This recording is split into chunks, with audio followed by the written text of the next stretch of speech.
Yo, what's up, chat? Hope everybody had a happy. What day is it? I actually forgot what day it is. Friday. I hope everybody had a good Friday. I've had a good Friday. I've been cooking up a lot of stuff. Been very busy actually. I got a lot of things planned for 2026. A lot of things. I actually wanted to stream on the last day on New Year's Eve, but I got other obligations I had to take care of.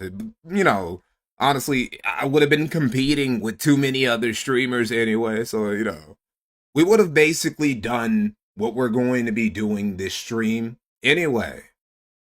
Anyway, I'm happy you guys all tuned in so we can talk about Jeremy again. This won't be the last quartering leftover stream, by the way. I got another two, probably, maybe three, right? One of them won't really be a leftover stream. One of them is going to be more of a. Is going to be more of a. Is going to be revisiting the feud between quartering and Review Tech USA, who we're also going to get to in a little bit. We're going to talk about Rich just a little bit before we get into the subject. We're going to be talking about a Sneedburger. Thank you for the £2. Let's fucking go. X Soaring Eagle, thanks for the 199. Sky Bull is in chat. Oh, hey, what's up, Sky Bull? Blowing Jeremy's wife out the frame in the skies. That's pretty impressive. Blowing it back out while you're thousands of miles in the air. That's pretty damn impressive. Most people can't pull that off. Anyway, before we get started proper, right? Before we get started proper, let me just go ahead and hold on. No, what the fuck? There's nothing here. It should be. Yeah, there we go. Yeah, before we get started, again, as usual, let me just go ahead and tell you guys where you can find all the streams. I will be putting this stream in this playlist. They all go here. I even organized them all because somebody told me a couple weeks ago, Mikey, none of these things are fucking organized. You're talking about things out of order. So I put them in order for you guys from beginning to end. This one's gonna go there too. So now, before we do anything, before we get into this, first, the topic of this stream, right? The topic of this leftover, he's broadcasting a black screen. Oh no! You guys can see it, right? I didn't just show you guys darkness, did I? Oh wait, Quartering is calling the documentary a hit piece. I wasn't even aware that he saw it. Did he? Damn, everybody saw that. I might actually have some motion now. Because Rich saw my documentary too, actually. Rich saw it. EVS saw it. Nick Diorio saw it. A lot of people saw my doc. King Slash saw it. I got a bit of motion now, chat. And Josh saw it. Josh Moon. He even he shouted me out because I helped him with the Lolcow of the Year awards. As a matter of fact, hold on, let me see. Lolcow of the Year. Hold on. Maybe I can. No? Hold on. Let me try something else then. I'm sure I could just pull it up real quick. Just give me a second.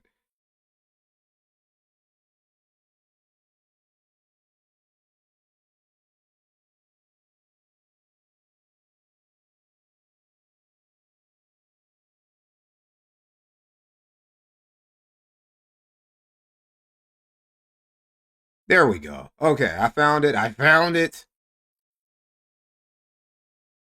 All right. Here and wait, hold on. Where's the link? Where's the link to vote? I didn't even go and look. I didn't even go and see. Fuck. He did put a link to vote, didn't he? I sure I can just go to the July. What if I just put in the Julays? The Julays 2025. What if I just do that? Damn, why is it so hard to find it? Fuck it. Anyway, this right here. This right here. This right here. I helped Josh with this. I helped him he asked me to edit some shit for him. He's like, hey man, can you make some clips? Some clips for these lolcow of the year top nominees. And I was like, sure, bro. So I helped the nigga out. All of them I made them. Violence. Okay? It's the same. Just watching this one about Hassan real quick and then we'll move on. As to why America, Kaya, please just fucking go. Just stop. Jesus Christ. What are you doing? Come here. Hey. Motherfucker, come here. Stay. No, come here. Stay. If you run right now, I'll fucking kill you. Like, I'll actually kill you, okay? In front of everyone. Fish or... Okay, this is kind of like that. We're all at Tiananmen Square, so we are all becoming Chinese. Okay? When the time is right, you will look in the mirror and already be Chinese. Yes, the time is right. The reality of the matter is, okay, like, briefly being questioned by a cop outside of Tiananmen Square. Oh, yeah. Yeah. Is, you know, it's a unique moment of stress. It happens, right? Yeah. Yep. Like, they know fucking Asmongold and shit. That's so strange. Yeah, no one from China should know who Asmongold is. In the same positive association with Israel. So all this does is breed resentment against Israel, and also, depending on how... So yeah, I added that for Josh and all the other ones. You know, I just wanted to contribute because I do use the Kiwi Farms and I kind of felt obliged. I felt obliged a little bit. Oh, fuck. I wasn't aware that I was blocking chat just now. My bad, guys. But anyway, wait. Oh my God. You guys, chat was hitting the whole fucking time. I'm so retarded. I'm sorry, guys. Couldn't even see you guys. Anyway. Yeah, anyway, I helped out with that because I used Kiwi Farms and I kind of felt obliged to help because, I mean, I've used the site for a lot of my videos, so I felt like I should get back to something. Plus, it was a fun thing to do for the most part. When I had to do this one right here of Anissa Joma and her husband, this one was actually the biggest pain in the ass to do. No pun intended, but it was the biggest pain in the ass to do because there's just... It's easy for me to find clips of, Josh basically gave me the clips that I needed for Bossman. But it was easy to find clips for Hassan. It was easy to find clips for Tarl, for Styx. It was easy to find clips for, Pirate Software. But Anissa and Ian, dude, bro, that was torture, dude. Like, I was actually, like, losing my shit a bit while I was trying to edit this thing together. Plus, I have to watch things, and it's just so... They're so dry. They're so boring, man. It's just... I don't know. I hated it. I really don't. I know for a lot of people, this is the top-tier content right here. You know, Anissa and her husband. But I just can't... I just can't stand watching any content to do with these two niggas. It's too much for me. Or on the contrary, it's not enough, so to speak. Anyway, we're gonna get to Rich now. Zach Ash, thanks for the $4.99. I can never make your streams because of work, so I can't stay, but I just wanted to let you know I love your videos. Keep up the awesome work. Oh, well, thanks, bro. I got plenty of content for you and the others all throughout the year. Now, Rich, this is like the stream where he would watch my doc. He actually had to split it up. You know, he had to split up the stream. So he watched my doc for 2 days in a row. You know, it was high quality content. Even Rich had to admit the doc I made on quartering, it was pretty good. Now, he still won't watch his doc that I made. I literally have made like 3 videos on this nigga. He won't touch any of those. But he watched my video on Jeremy from beginning to end. I don't know. Anyway, before he got to that, he wanted to talk to Keemstar about a little bit of boxing, a little bit of e-celebrity boxing. Keem was like, oh, bro, hey, man, you want to fight? Basically, you know, just a dry text. Hey, bro, you want to fight? And this was Rich's response to Keem. So I get a Discord message from Keemstar saying, want a box? And I wrote back to him, sure, but I want 150K up front. Now, you may think, Rich, I don't think you're worth that, and I would agree with you. Yeah, you are. You aren't worth that at all. Not that relevant. But one, for it to be worth my time, because that would mean, not that I'm not planning on continuing to get in shape, it would still be a lot of focus. It would mean that time would be somewhat taken away from this, what I'm doing here, which is growing. One, like I was going to say. Is it growing? I mean, I suppose, hold on, we can look real quick. We can look how much it's growing. All right, we're just going to go to... We can see... Oh, no, not this. Not this. That's not what I wanted to see. Let's go to Social Blade. Social Blade. And let's look how much it's growing. I be busting out the Social Blade a lot on chat these days. I don't mean to, but you know, it's just okay. Okay, so you growing a little bit. Okay, 300 subs in the past week. About a little bit under 2,000 subs gained in the last month. That's not bad. A little bit unimpressive for a channel with already 75k subs. But you know, hey, these aren't bad. These aren't terrible gain subs or views. So I guess it's growing. Not at the greatest rate ever, but you know, you got something going on. It would take away some time from this. Two, after all the shit, this is why he also went to throw me under the bus too, because I hold to the fact, I think that he realizes that there would have probably, if I could get past the full word of defamation, I think I had something pretty solid there. Not just That's just delusional. I feel like if I would, like, what will you have actually, what was the defamation?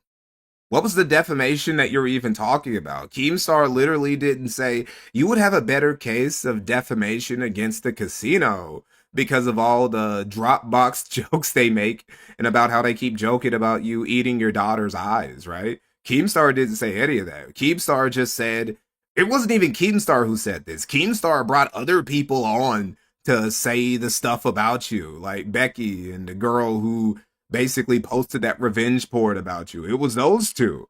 Keemstar didn't put any of that shit out. So you're trying to say defamation. What's the defamation? He was just like, the things he said about you were demonstrably true, and everything else was shit said by other people he brought on his platform. Just against him either. So I'm not looking, man, I'm a grown ass. George G. Oswald, thanks for the $5. Just a reminder, you have near double iDubbbz' viewers. Wow. That's you know, I actually did notice that when I was clipping it, because Josh wanted me, there wasn't enough time for me to put everything into that clip that Josh would have wanted, because especially again with Anissa and Ian, because their arc was so, with somebody like Pirate Software, he also had a long arc with, you know, basically his downfall from the master. There was a moment when Pirate Software was the master, the grand master of abusing YouTube shorts to just shoot to the top of the YouTube recommended page and shit like that and all that stuff. People thought he was a tech wizard. People thought he was a game he was a game veteran god or some shit. Turns out, very embellished work history, pretty much embellished everything. Even his voice is fake, but it was easier for me. He had enough highlights for me to just compartmentalize it into 2 minutes. Ian and Anissa telling their story, right? It's not enough for a 2-minute clip, right? Even the one that I gave Josh doesn't really do it justice. They need 5 minutes minimum because there's so much context you need to pack in there, right? So, you know. Man, you make your own. But yeah, I noticed his views when I was looking for clips and shit, their views were not good. Decisions, but with the shitty state of mind I was in, which I alluded to in the video, and I mean, he was calling Lauren multiple times, badgering her to get on the show. He wanted to destroy me. So you're actually getting kind of a deal with that, Daniel. Destruction. See, this dude, this is a guy who takes this internet shit way too easily. Even I haven't really tried to destroy Rich. I've just been making fun of him. And really, what is what I'm doing, or what Keemstar was doing, or even shit what the Keto, who, you know, the Casino is way meaner to this nigga than me or Keemstar are. What's the difference between what any of us is doing and what he does to Phil? Like, bro, are you trying to destroy Phil when you just like bully him and make fun of him and made all those videos about him over the years, right? Like, you just fucking are you defaming Darkside Phil, bro? Okay, well, this is against you, and we're gonna get to this when we get to Jeremy, right? When the problem I had with Jeremy and the whole Magic Gate, Thought Magic Gate, whatever thing with Christine Sprinkle is that if he would have just said, I'm not harassing anybody, these people are overreacting, I would have been like, okay. But it's the fact that he then said, they're harassing me by saying that I'm harassing this. Okay, look, dude, either it's harassment or it's not. It doesn't magically become harassment when people do it to you. Either it's like bullying and people are trying to defame and destroy somebody, or they're not rich. It's not just those things when it's happening to you. Publius Dose, thank you for $5.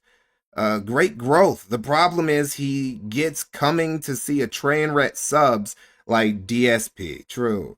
Hybrid, thank you for the $5. Pirate Software is what Jackie Singh could have been if she had an IQ over 100. Jackie Singh, honestly, if Jackie was smarter, if Jackie was more intelligent, she could have easily been a turbo grifter. Never forget, she was the tech security expert for Joe Biden. I got some shit for Jackie this year, right? She was the tech expert for Joe Biden's political campaign in 2020, right?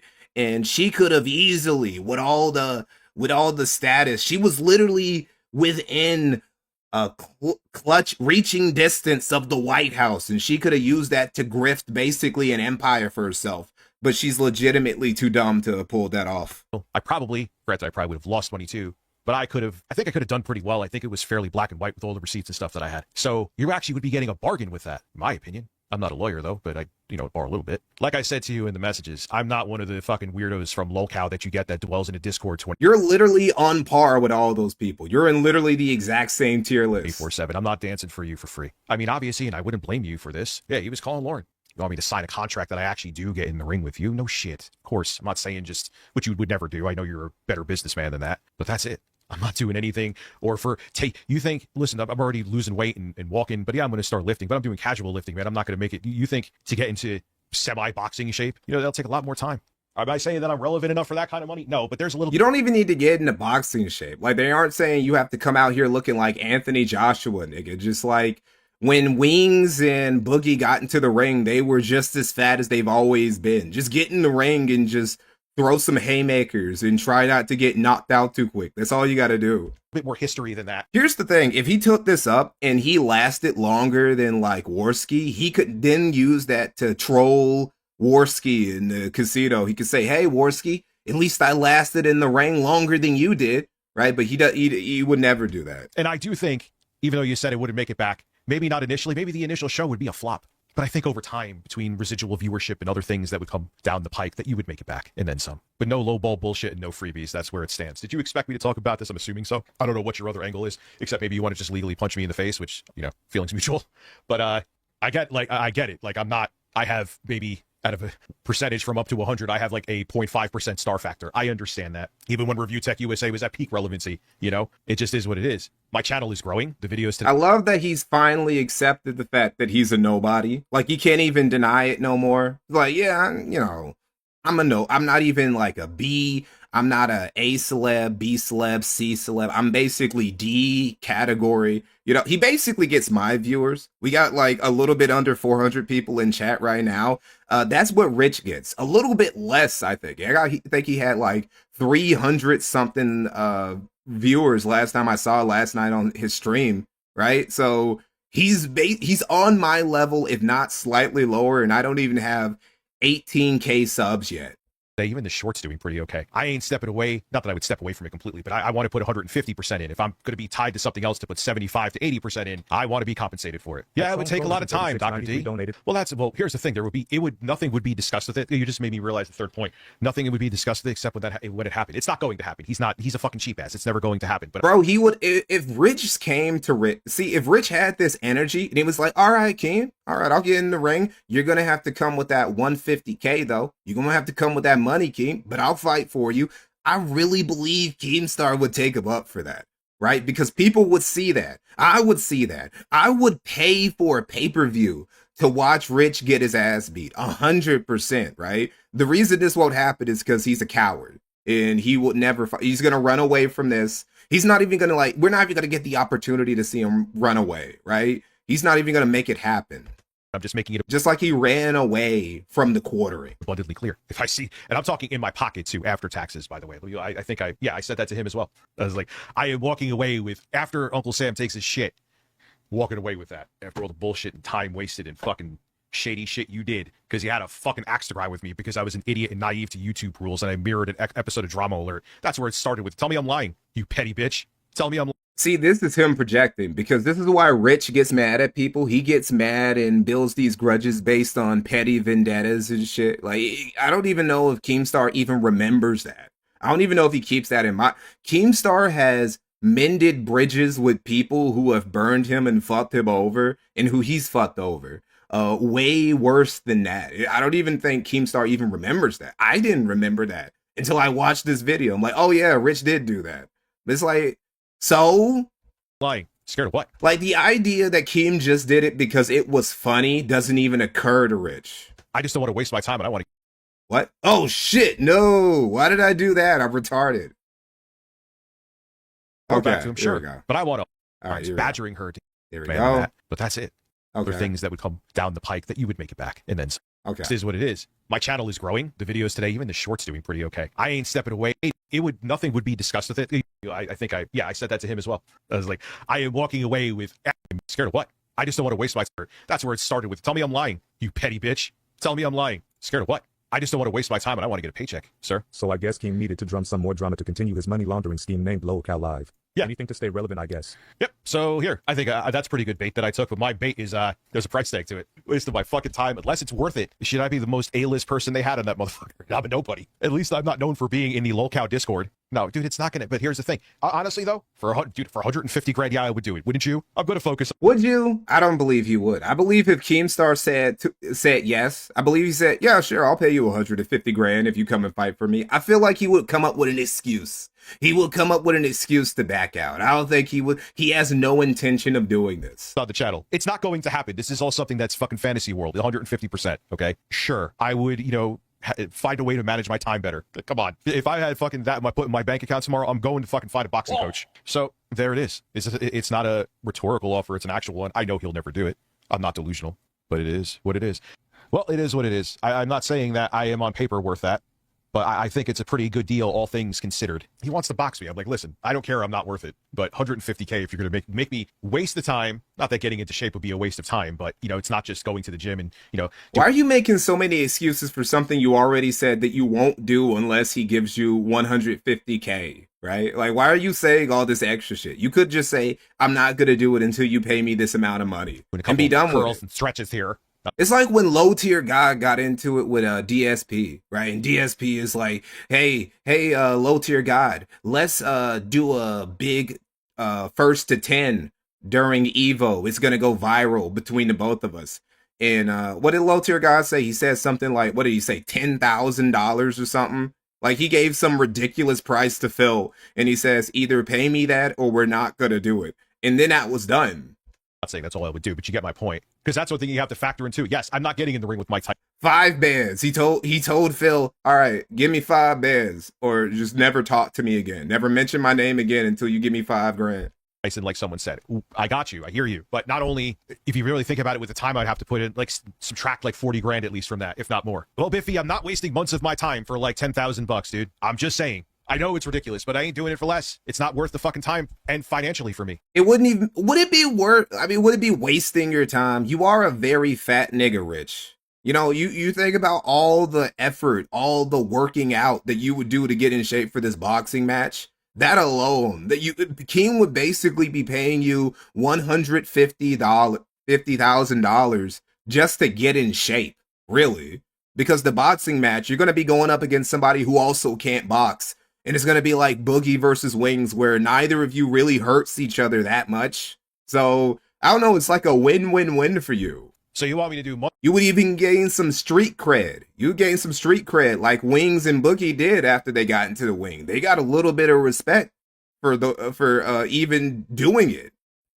Months of time, which would take away, and doing this would take away some of the focus from here, and in turn less content, which would cost me quite a bit. For what? You're irrelevant too. Who would give a fuck? People will want to watch, but if you think it would garner any of us a new audience, you're out of your mind. It wouldn't. Congratulations on Wish that I big, got my golden beautiful cucumber from cucumber. Stanley. Bro is so negative. Anyway, I just wanted to talk about that real quick before we got into this. Cause dude he's so negative, man. It's like, it wouldn't get us a new it wouldn't get me a new audience.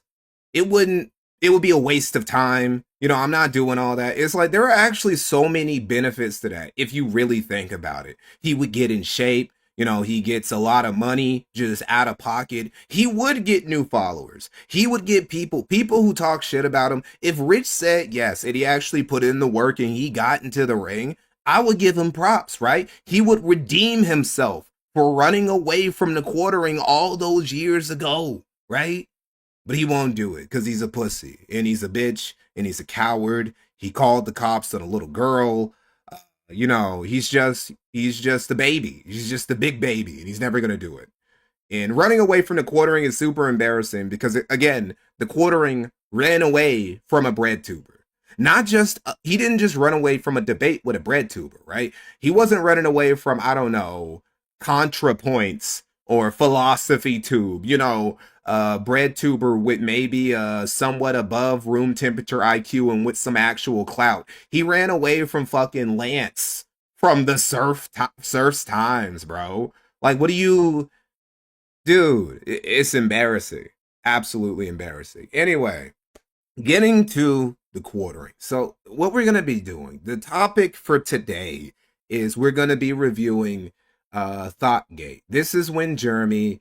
this is shortly after Christine Sprinkle made that one post. I would say it went viral. It didn't really go viral. It kind of went viral in the Magic community, which doesn't really mean much because Magic the Gathering online community is pretty fucking small. Even smaller than, say, the Yu-Gi-Oh community. I feel like even smaller than like the Pokemon trading card community is pretty small. But she made this post. And all the other influencers, after she said that she was peacing out because she was tired of Jeremy Hambley, she was tired of the Ham Planet just shitting up the place, stanking up the place, you know, they all decided to come at him and say, hey, man, you're just a piece of shit. Look at what you're doing. You're actually driving people away from the community and shit like that. And he, instead of just saying, hey, you guys are all just trying to do some witch hunt. You're all coming for my head and shit. This ain't even that serious. I didn't harass anybody. I made one video about her and like a couple tweets. It's not that serious. He instead made it like this super big deal, right? Like they were trying to destroy his life. And it's like, I'm the one who's actually being harassed, right? Now, there is one thing he's going to say is people trying to flag down his shit. That's going to be something that we do, you know, we do try and hear him out there because flagging behavior is always terrible no matter who it's coming from. Unless, I don't know, you're like flagging down somebody strangling puppies on YouTube or some shit like that. You know, stuff that actually breaks TOS. It is just heinous. But yeah, we're going to look at this real quick. And then we're going to look at this video by Dankula. This half-hour video where he defends Jeremy in the Thought Magic, him being banished from the Magic community drama. George Oswald, thank you for $2. You are now at 3x iTups' views. Wow, let's keep it going. Can we get to 10x? Giga Todd Howard, thank you for $2. Watching while sorting my Magic the Gathering cards. Suffer Hambley. Hey man, you enjoy your children's trading card game. There ain't no shame in that. I'm a Yu-Gi-Oh fag myself. Happy Saturday. I hope that you're all doing well. I hope you're enjoying if you're in the States this long weekend and that your travels were safe and that your family was tolerable. I was enjoying the day. One thing, before we get into this, one thing that I had trouble with my video about Jeremy was what should I use for the thumbnail, right? Because I already knew I was going to use the panhandler sign. The moment I saw that panhandler sign, I knew I was going to fit that in the thumbnail some way. But I was like, what specific picture of him should I use? And I ended up finding like the only photo of the internet that I know of where Jeremy's beard was shaved or mostly shaved and he didn't have the whole net beard Sasquatch look, right? So He's always had this. He's always had this look since you guys watched the documentary. Even back in like the early aughts, the early tens, in the Be Your Own IT days, he had the Sasquatch neck beard. At the dog park, and I will continue to enjoy the day after I upload this video because I have a life outside of really pathetic Twitter drama. And he doesn't. That's a lie. We all know that this is a lie. Jeremy's life revolves around three things: making YouTube videos, talking shit with other people on Twitter, usually while he's drunk, and playing with all of his toys and video games and trading cards. And that is literally his life. He doesn't do anything. He doesn't have a nightlife. He and his wife literally live in a big house in the middle of the woods, and he specifically moved there so he could use the acres of land to make himself a giant RC car racetrack, specifically so he can race on it for hours. And that's what his life is like. He does not have a life outside of this shit. Yo, Namanya RSD. I don't know what currency that is, but thank you. Hi, Mikey. Love the stuff you make. What do you think of Razor Fist, the Rageaholic? I don't hate the guy, but he comes off as the type of person. Something I noticed even back in the days, because I learned about Razor Fist through Sargon and the Skeptic Sphere, which is how I learned about a lot of these dudes. A lot of the E-celebs I ended up knowing about, I learned about them through either the Sector, the Internet Blood Sports community, or the Skeptic Sphere. And that's how I learned about a lot of these dudes. Occasionally, I learned about them through guys like the early commentary community and the Blackbuster Critic, right? So even back then, though, I thought, man, this guy is he's kind of a tryhard. What with the leather coat and pretending to be a rock star, even as he's approaching middle-aged. And what really got me, though, was like his writing style. And at first it's kind of cool, right? It's kind of interesting the way he writes and speaks and talks and all that. But then like you get to, I don't know, video number 3 or 4 and you're like, oh, this is literally every video. Like he doesn't turn this off. He always writes like you know how I remember there was this one program where you're writing a paper, right? And you can like submit your paper into the thing and it'll give you some arbitrary grade on how well it's written, right? Like it'll give you like a rating for your essay. So you're very much encouraged to use purple prose and all these similes and analogies and these run-on sentences with like 1,000. He's kind of like, you know what he is? He's like he writes like he's a right-wing movie Bob. They both have the same problem where they write in all these fucking purple prose run-on sentences. And it's fun for the first few videos. And then you get to video number 4 or 5 and you're like, do you literally switch it up ever? Or is this really just going to have to be how every video you make is? And apparently so. And even after all these years, he still makes videos the exact same way. The only reason I'm making this video is for the hundreds of you who have reached out to me in support and solidarity. Yes, Edgelord Zero Punctuation. Yahtzee from Zero Punctuation, he also kind of uses that style. He's like the only dude who like uses that type of writing style who's like not complete shit at it. Appreciate the kind words. But I have just one request. You know, this video is going to get massively verbose maxing. That's what I would call it. Verbose maxing. That's what that type of style is, I call it. thumbs down. That's okay. Votes on the internet are not violence. Words on the internet are not violence. I'll be okay. If you want to continue to enjoy your weekend, I highly recommend letting this tempest in a teapot blow over and the Twitter police to just... He's so obviously bothered. Like, dude is so... Like, the fake laughter, the whole... He's so rattled, dude. You know, cry themselves out. If you want to actually know what's going on, I will tell you. But that's like the last time I'm going to... Like, nothing is actually happening to him either. He's already been blacklisted by this point, right? It's pretty obvious. He said in his I'm blacklisted video a couple months before this is that I'm only like one bad tweet away from just getting banned from tournaments and shit. So we already knew something like this was coming. He hasn't even been banned yet. So... to address it, because I've already sent like so many replies. The positive feedback is overwhelmingly in the majority, and it's funny that I'm going to get what to are you this is the type of complaining video I about normally do on my quartering channel, but I'm going to put it here on Unsleeved Media because I'm not going anywhere. I'm currently under basically a That was a lie. He got booted the fuck out. As soon as they told him, you aren't wanted here anymore, nigga. No more tournament access for you. Get moving. As soon as they told him to kick rocks, he was done. He made a couple more videos for Unsleeved Media, but quartering was his main deal from then forth. full-scale assault from people who have been misled or have been waiting for a moment to. Yeah, he was Rosa Parksing. He tried to become the Rosa Parks of the Magic community, and it didn't work out well for him. Try and quote. Well, actually, that's not true. It did work out well for him because, you know, he became a millionaire after this. So this is actually the best case scenario for him when you think about it. Because I really do think if he stayed just being a Magic the Gathering YouTuber forever, he would have never amassed his ill-gotten wealth, right? So he's very lucky. He's very lucky that Wizards of the Coast told him to kick rocks. Get rid of me. I won't be intimidated. I'm not going anywhere.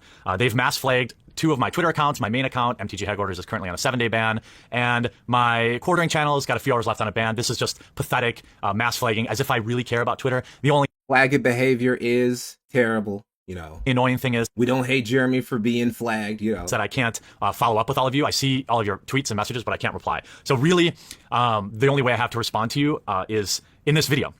So yesterday or the day before, well-known grifter and cosplayer Sprinkle decided to tweet out that she was quitting Magic or quitting cosplaying or whatever. And she specifically cited I want to use the exact words properly. I want to use the word she used so I can represent her properly. Something that literally none of these fools are doing for me.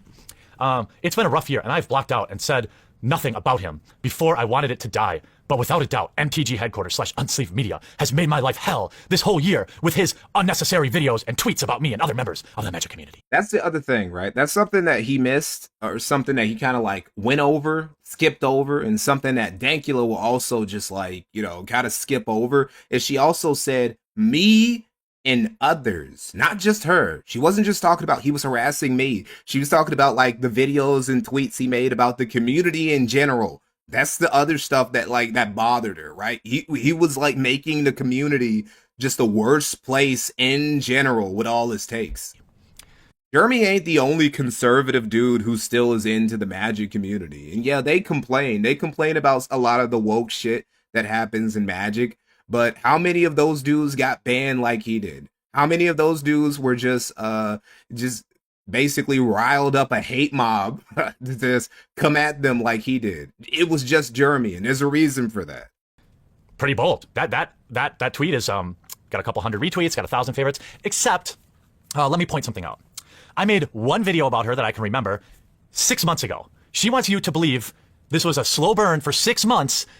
And that has, in some way, some continuous targeted harassment leading her to quit the game. No, she said her and everybody else. She said me and others. She didn't just mean her. And also that one video, nigga, you gotta downplay it. Because here's the thing. If he just made the video and it got deleted, okay, you know, it's kind of wild. But in the video that he made, he also, like, added her Twitter handle.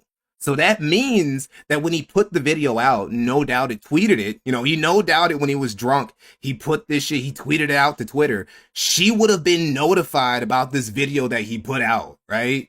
So it's like, he's like going over, he's kind of skipping certain details, right? And trying to make it like this one video that got made a long time ago was the only reason for this. It is not. Chocolate Bar 999, thanks for the $5. Bro, your work on the Lolcow award clips was stellar. The fact that Jersh asked a filthy weeb like you shows he's changing. That's right. He's opening his heart just bit by bit. He's anti-Grinch maxing. This is a false narrative. This is BS. She goes on later to say she's going through a rough breakup, blah, blah, blah, blah, blah. I think we all know that maybe that's why. I'm pretty willing to bet that she will be back. And with a bigger Patreon than ever, because Nope. She was gone. She left. She ain't like you. She ain't like you, Jeremy, where she left and she came back with another grift, another scheme. No, she left. She went to med school and she never came back. She may have like participated with the community and other times like that, but she never came back as like a cosplayer just living off her Patreon or any of that shit anymore. She moved on with her life. She's playing so many people. It is absolutely hilarious. Then we see literally every major creator out there, completely self-aware, talking about me being some kind of serial harasser because I made a video 6 months ago and one tweet like 2 months ago saying I didn't care that she was going to be at a GP or something. Bro, that was not the only reason. Like, he pretends. This is the reason why I had to, like, point this out in my video, is because Quartering to this day he pretends like the reason why he got booted from the community was because he talked about one cosplayer one time. It's like, no, dude. It was like all year long you were picking fights and they eventually got tired of it. Like totally like even after you put out that video on Christine Sprinkle, they still gave you like another half year to like stop being an asshole. Like you never learned. You never learned your lesson, bro. You kept pushing it. Because let's be honest, that's what I honestly believe that he probably thought he could get away with it for a little bit longer, but I actually think he really did want a reaction like this, right? Because he was looking for his own SJW dragons to slay. He wanted his own version of Gamergate. That's what Magicgate was supposed to be, although it never really took off like that. Magicgate, he tried to push it, right? He tried to push the story. He tried to push the story to Stormfront. You know, the unironic neo-Nazi website. You know, they say so many things. Kiwi Farms is a Nazi website. Stormfront is an actual Nazi website. And he tried to present the story to them, and they wouldn't pick it up because they saw it was bullshit. It's like, what, bro? There's no cabal of pedophiles in the Magic community. It's like one dude that, you know, this isn't like a story we could publish, right? So that's what he was hoping, and he ended up playing with fire a little bit too much. MikeynohMore 64, thank you for the 499 pounds. We going to get an Ethan, Ralph, or Dick Masterson video. The Maddox video is a good place to start for Dax. Oh yeah, I got some stuff for Dick, and I got some sector shit. I'm trying not to be so sector. I'm saying I don't want to be so sector centric. There will be sector content because, you know, I'm addicted to it. That's the thing about the sector, is that once you get into it, you kind of can't stay away. It's kind of a disease. It's kind of like crack. The sector is kind of like crack, right? It's like, I understand why Matthew Vickers could never stay away once he got into this game, because it does things to you. Legitimate critique, my opinion, something I'm totally within my rights to have. What the fuck was that? Something I'm totally within my rights to have. He brushes it and it still looks like shit. He literally has a brush for his beard. It still looks unkempt. He still looks like a caveman. I know that many people watching this video already have their minds made up, but to those of you who aren't mindless drone hive mind people from Reddit who are mass flagging my videos and mass flagging my Twitter accounts and leaving reviews, mass review bombing my account. The sector is more like bath salts. True. I know that most people are not that dumb. And we have Tolarian Community College publicly posting, jumping on the dog pile saying, I was afraid. No, he said, no one has made me more miserable than that man. He has sped more vile lies and attacks. I've lost sleep, had panic attacks. Despite the unending harassment and attacks from MTG HQ, I was always afraid to speak up, but no longer. It is like literally the definition of crying out in pain as you strike me. You are sicking a hate mob on me. You know that's what you're doing, and you're trying to play the victim while doing it. Oh, by the way, this is the same guy that I literally uploaded a 20-minute video like 2 weeks ago talking about what a great man he is. Is that how you define unending harassment, Brian? My video expressing what a great man I think you are? Is that our compliments also harassment? And then we have, of course, the Manosaurus getting in. This is a man that I went out of my way to publish a video of solidarity because I know he was going through a tough time. Well, that doesn't mean anything. I'm just a terrible man. Look, bro. Look, man. You can't just say, I'm sorry. He's talking about, well, you know, I put this video out saying, I'm sorry. Or I put this video out saying, just showing solidarity. You can't just do that, but then continue the same behavior that, like, started the bad blood. You have to change behavior, too. But you see, when Jeremy gets drunk, he kind of forgets that he's supposed to be a good boy who made good with people. Do you know how many... I pointed this out in last stream that Jeremy Hambley has deleted more tweets in like his entire Twitter career than most people have and will ever tweet in their entire life. It's like, it's over. I think it's like, it's either high 4 digits or low 5 digits amounts of tweets he's deleted. And I'm not just counting, it's probably not that high, but it is 4 digit range, right? And I'm not counting like accounts that got deleted, like tweets that he actually deletes all the time, constantly. It was such an annoying thing in my video where I would go and I would look for a tweet that he made and it would just be gone. It's not that the account was deleted, right? It was coming from the same account, coming from the same Twitter handle. He just deleted it, right? He gets drunk and he just goes off like a madman, like he's fucking Dr. Jekyll and Mr. Hyde or some shit. And then when he sobers up in the morning, he deletes it all. And he wants you to just forget what happened. This is another thing that happened between him and Review Tech USA when they were having their beef. Yes, Rich absolutely did start that fight, but Jeremy would also get super duper fucking drunk and just like be tweeting out foul shit at Rich. That was pretty funny, but he did do that. And then when he sobered up, he would delete them later, right? And then he would get upset when Rich would bring up these tweets that he made at him, right? So you can't just say, I'm sorry. Okay, dude, you're doing the same shit that you were having to apologize for. So it doesn't really make things better. Let's see. Shadow Band Benny, thank you for the €2. Happy New Year, Mikey and chat. Happy New Year to you too. Kino Noir 64, thank you for another £4.99.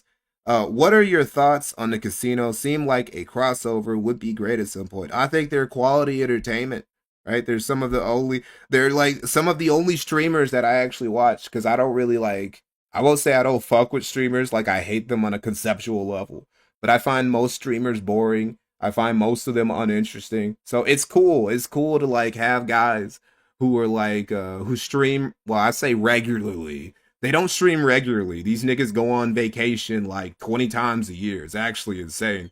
But they go on they stream regularly enough, and it's nice to have some good entertainment for once. And this is a tactic of his. Somebody I used to be a fan. I used to be a fan of Godwinson. But Godwinson has this habit of just disappearing for months, years, and then he'll come back and he'll do 1 4-hour stream, and then he'll vanish into the ether again, right? In the casino, they vanish a lot, right? But they aren't like Godwinson. They're they aren't an absentee father. They're just a negligent one. Replies to him, I don't want to be a dick, but he made a video wishing you well yesterday. He replies, this is a tactic of his. He's tried to reach out many times after he does something vile. Baloney. This is obviously just another. That's literally what you do all the time. You do it now. You do it up until this year. Well, I guess technically he hasn't done it this year. I mean, he will undoubtedly do it this year too. But you've been doing this your whole time you've been on the internet, bro. That's 100% true. Hilarious lie, then immediately goes back on his promise and attacks us again. This is so he can use those videos to claim the victim. But make no mistake, he hasn't once kept that promise. This sounds like something that a woman said, but then again, we are talking about a bunch of woke niggas from Magic the Gathering, so I can believe a man just said that. But yeah, that is literally what he does, word for word. That's his plan. That's his strat. Just play. He is a cry bully.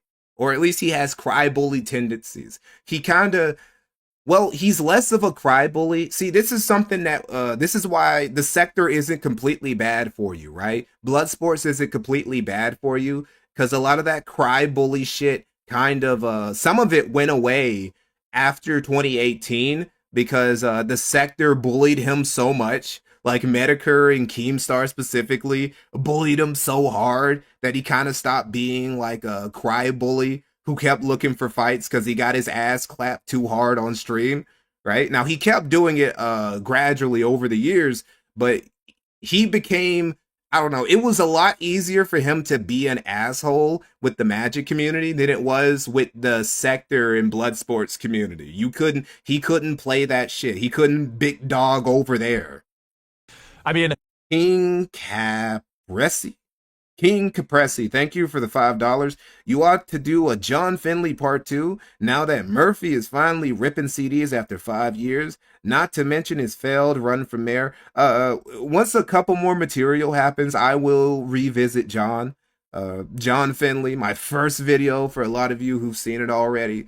I still consider that's still my favorite video I've ever made, and not just for nostalgia's sake. It's It's the most positive video I've ever made, too. It's the only video where I made a video on a subject where I was actually very positive about them and I wanted them to succeed and do well in life. And I'm glad that he is. I'm glad that he's finally doing it. Big 2026 is going to be John Finley's year. Y'all just wait and see. You have to be kidding me. If you look at Wedge's timeline today, it is literally...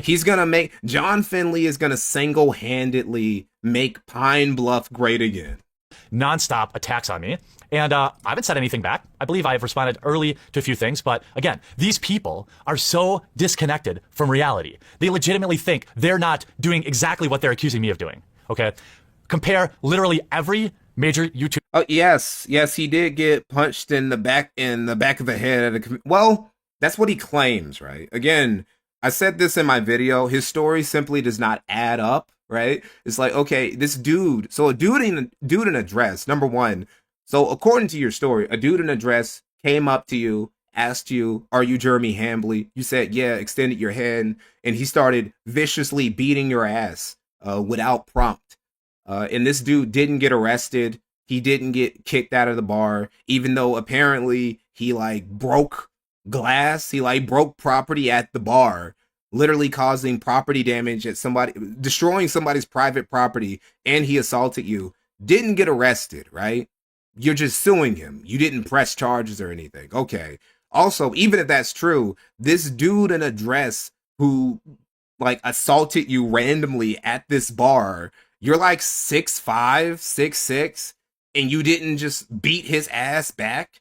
Is a dude in a dress who's like way shorter than you? Was he really that scary? Yeah, so anyway, he is that guy, yes. YouTuber and magic personality. That's another thing that humbled him. See, if that story is true, getting punched in the face because you were talking shit on the internet also does a lot to... Well, that's another reason why I don't actually completely believe, because if that was 100% true, if Jeremy did get his ass beat because he was talking shit about some other dude on the internet, he would have stopped doing it, but he never stopped doing that. That's why I don't completely believe that story. Portion of Reddit, all attacking me over a 24 or 48 hour span, nonstop, calling my cell phone, sending my personal cell phone picture or texts, sending me vile emails. Here, look at this. Let me show you this. Let's see how vile this is, guys. Let's see how evil what he's being sent, guys. What actual harassment looks like, okay? Not one video 6 months ago.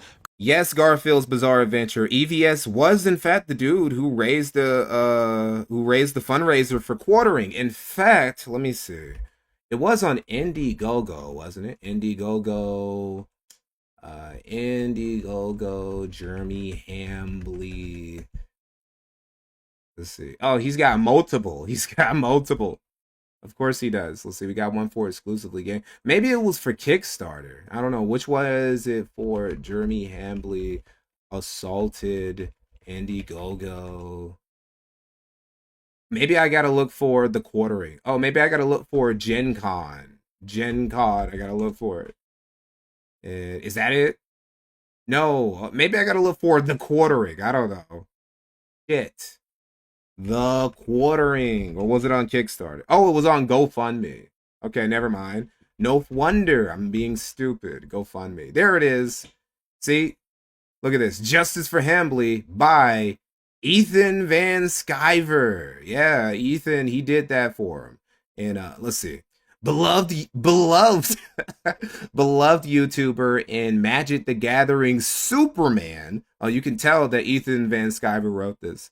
Jeremy Hambley was viciously assaulted at Gen Con in Indianapolis on the morning of August 2nd. Jeremy, also known as the Quartering, was standing outside of a bar when he was approached, asked to identify himself, and then suddenly attacked, beaten, while his attacker yelled, I'll fucking kill you," over and over. See, now, I don't remember that part. I don't know. I don't remember that part. I feel like EVS was embellishing a little bit. Either that or that's what Jeremy told him. This was political violence. No, it was not.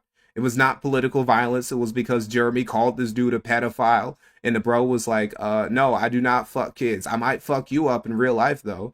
The perpetrator has been identified and will be arrested shortly. No, he was not, because Jeremy lied about filing a police report. Very weird. If he had been assaulted, you would think he would have been able to do that immediately. But, you know, but Jeremy lacks the means to sue him in a civil court, and we feel money shouldn't be the reason Jeremy shouldn't be the we feel money shouldn't be the reason Jeremy shouldn't be the reason. Okay, EVS, very weird error to put in this thing.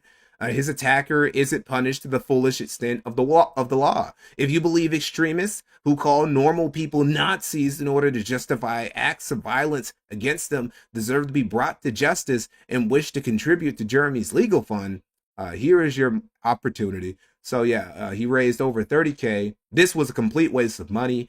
Also, I don't understand. Again, this was around the time when Jeremy, remember this time when Jeremy got on that stream with Coach Red Pill, and it was like, net, I have like low 7 figures. So you had net low 7s, but you didn't have enough money to fund yourself a lawsuit against the dude who assaulted you. Jeremy lacks the means to sue him in a civil court. Was he a millionaire or not? Are you rich or not, Jeremy? It's, you know, he's just, what's the word I'm looking for? What's the term? Anyway, I'll think about it later. But yeah, Ethan Van Sciver did that for Jeremy. Eventually, he would tell Ethan doesn't really fuck with the quartering anymore because the quartering said some shit about Comic Skate, which was true. What he said about it was true, which was that Comic Skate was just sinking into drama when it should have been just about making comics and getting them to people on time. But EVS didn't like that, so he told he saw Jeremy as ungrateful, so he told him to kick rocks and to go grift somewhere else, which was also true. It was basically, it was Spider-Man pointing at Spider-Man. It was two broke homeless niggas calling each other broke ass niggas, basically.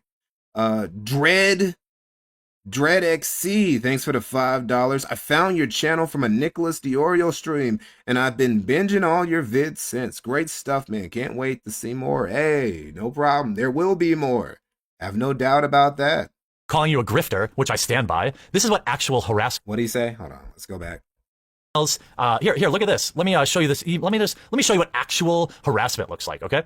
Not one video 6 months ago calling you a grifter, which I stand by. This is what actual harassment. Every time he calls somebody a grifter, so like him calling Christine Sprinkle in general a grifter back then, you were begging for Patreon bucks and crying for support just like she was, bro. Like, what are you were in no position to call. You were just jealous. You were just jealous she was better at it than you. She got more Patreon donos than you, and it made you so mad, right? That you weren't like a cute girl who could just play dress up and people would throw money at you. It made you green with envy. Looks like, and guess what? And also she wouldn't give you a crumb either. That also made you. The dog park today. I've got bowling tonight, and I'm gonna have crock pot macaroni for dinner. Life goes on. But you know, I opened my email nonetheless this morning, and I see, YouTube channel. Okay, let me look at this. Let's see. Unboxing, review video, Lindsay Shepard. Hold on.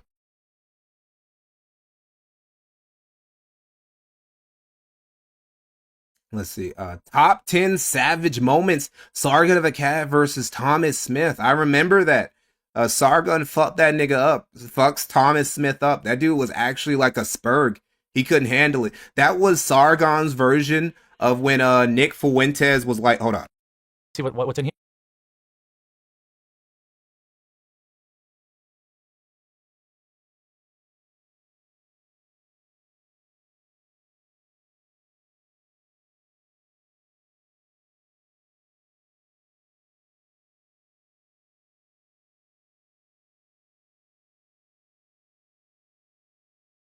Sorry about that. But yeah, the Sargon versus Thomas Smith debate was Sargon's version of when Nick Fuentes debated that one college club president when he was still a college student before he dropped out, right? That was his version where he just went against this spurg, this pseudo-intellectual, and he just like dunked on him and made himself look like a genius. It was that. See, man, this is a blast of the past, this email chain. Here, from Andrew Swan, okay? Have you considered dying in an oil fire? That would be a popular video. No, Andrew, I actually haven't considered that. Maybe down the line. Wait, is that it? Is that it, nigga? Wait, hold up. This is the vile, bro, I've had groypers like say way worse shit to me, and I just laugh it off. Have you considered dying in an oil fire? Really? Fire. I don't know. Maybe for a Magic the Gathering dude, this was like mad. This was some crazy banter, right? This was some foul stuff. I don't know. Popular video. No, Andrew, I actually haven't considered that. Maybe down the line. Let's see, I wake up to 1 million notifications on Facebook. Let's see what's on here. Actually, I could probably refresh it. There's probably more. 1 star, talentless, will garner more cheers from his removal in the community than literally any piece of content he's ever created. A bully. That's true. Shit talker, misogynist, an overall horrible person, constantly harasses members of the community and calls for his fans, by the way, to do the same. He has driven dozens of people to talk out about him and how he treats others. His content is terrible. That's true. You have done those. You have done those things. I don't know about the call for his fans. I don't know. He has done some nudge, wink, wink shit, but he hasn't done like an actual like he's basically done what he's claiming a lot of the other people would do, where he's like, you're just inciting a hate mob. Jeremy has like incited people to join in on like talking shit about other people. He has done that 100%. Baez was right. Thank you for the $4.99. Can you make a longer video specifically on the Nick Ali situation? I feel like there's so much more you can dig into that you left out. Maybe in a future Fuentes video I make this year. Jeff Holland, a misogynist idiot that feels the need to alt-right his way to fame by being an outsider troll. Poor white guy, racist much? Trying to get famous on the backs of alt-right thought mentality. You see, now that dude, that's a guy who's just like, I don't know. That's just a performative, progressive male. You got to be careful around dudes like this. Guys like this, because you can tell this dude is white, right? You tell this is a white dude who sent him this. Stay away from guys like that. The guys who talk like this when they themselves are white, they are dangerous. Lying, threatening physical abuse, and sexual violence. You know what? That guy might have been a troll, because that almost sounded like too much. Show me the receipts. Show me the receipts. Yeah, that's not true. Threatening physical abuse and sexual violence. Yeah, he never did that. Jeremy doesn't have the balls to like actually threaten somebody with physical violence. Like a dude in a dress literally, allegedly punched him in the head and he didn't do anything. This goes on and on. We have Jeff Hoogland a few days ago starting it all. Why hasn't this player been DCI banned yet for his harassment on social media? Literally publishing one video calling Mark Rosewater a ridiculous moron for using a Twitter poll as evidence for harassment is somehow also harassment. Critiquing a terrible scientific methodology to proving something as complicated as harassment is somehow harassment. I did not at the guy in the video. I didn't send it to him. I didn't tell anyone to contact him. You did do that to Christine Sprinkle, though. You literally added her. That was the only time. Dude, that was the only time where I can remember him like adding somebody in the community specifically. It was his worst. That is his worst Magic the Gathering related video, right? It was the only time he added somebody. But yet, I should probably be DCI banned because I dared to critique Mark Rosewater's claim that something like 70%. You know what? No, granted, you're right, Danny Cool. He did at least train to fight Review Tech USA. Granted, he does have like a 7-inch reach height advantage against Rich, a massive reach advantage, a massive weight advantage probably too. You probably either Rich would have had to gain weight or Quartering would have had to lose some for the weight for it to be. Well, no, Rich was fat enough. They probably still would have been about the same weight regardless. But no, he did at least train to beat up Rich. But I don't know if that's impressive because who would be afraid to fight Review Tech USA? Of you were sexual harassers. That's the poll. Honestly, I feel like it would have been a training. Nick Fuentes, fucking 5'6" ass, could probably beat up Rich. He shared, by the way. Rich only guys like 2 inches on Nick anyway. The head of research and development shared that poll. And I invite you to go watch this video on my other channel. And if you could disagree with anything I say, I'm all ears. These people, they are making, I'm not even going to give credence to a lot of the absurdities. They're saying I was going to bring a gun to GP Vegas. Never said that. They're taking pictures of my legally owned guns and then changing the text on them and sending them to wizards. These are the people. Oh, that was a mistake. Hold up.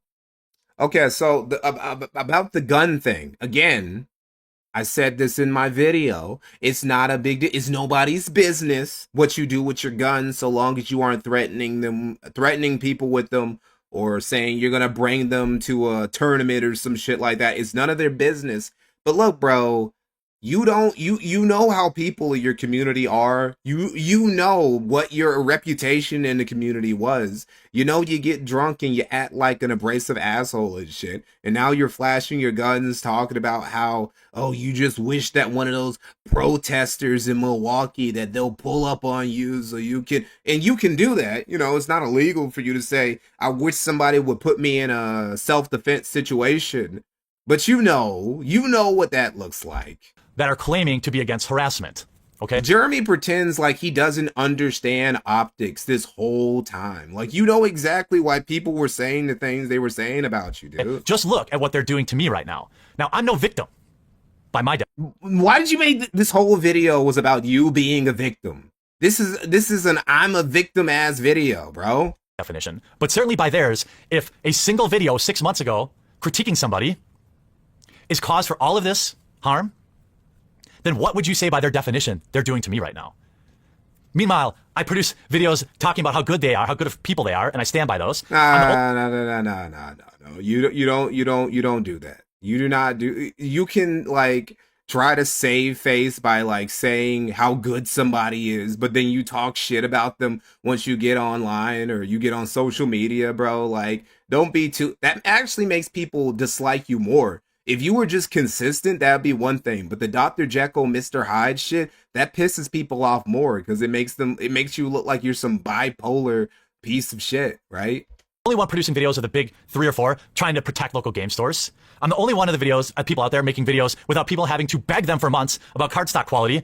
I'm the only one that genuinely cares about the community in the content that I produce. What? Man, that's insane. That's such a narcissistic thing to say. I'm the only person in the Magic the Gathering community who cares about it. Okay, did you care about it when you took $30,000 from people to make some bullshit app that was badly designed, badly coded, the maintenance was ass, it was full of bugs, it didn't even release properly, right? Did you care about them then? Was that caring for the Magic the Gathering community, setting $30,000 on a business scheme on fire? Is that what caring for the Magic community looks like? These guys are phonies, okay? And I don't care if I lose thousands of subscribers because the ones that will stay know what's up. I'm not going anywhere. You can't bully me away. Go ahead and ban my DCI number. They literally bullied him away. They actually bullied him from like being a Magic the Gathering content creator. They successfully did that. I guess I'll never be a pro Magic player, but I'll know that everybody who watches this video is either going to be intellectually dishonest and say that what they're doing to me is somehow justified or not entirely worse than a single critique video months ago, or they're going to see just... Was it a critique video that you made on Christine Sprankle? Was it? I mean, I guess you were critiquing her, but it's not what I would call a critique video. It was more like a Gunnar Seethe session where you were just ranting about this woman who had more Patreon subscribers, Patreon donators than you. How unbelievable the levels of hypocrisy are amongst the anointed ones in the Magic community. And I'm okay. I'm doing fine. I hope you're all doing well. I'm not going anywhere.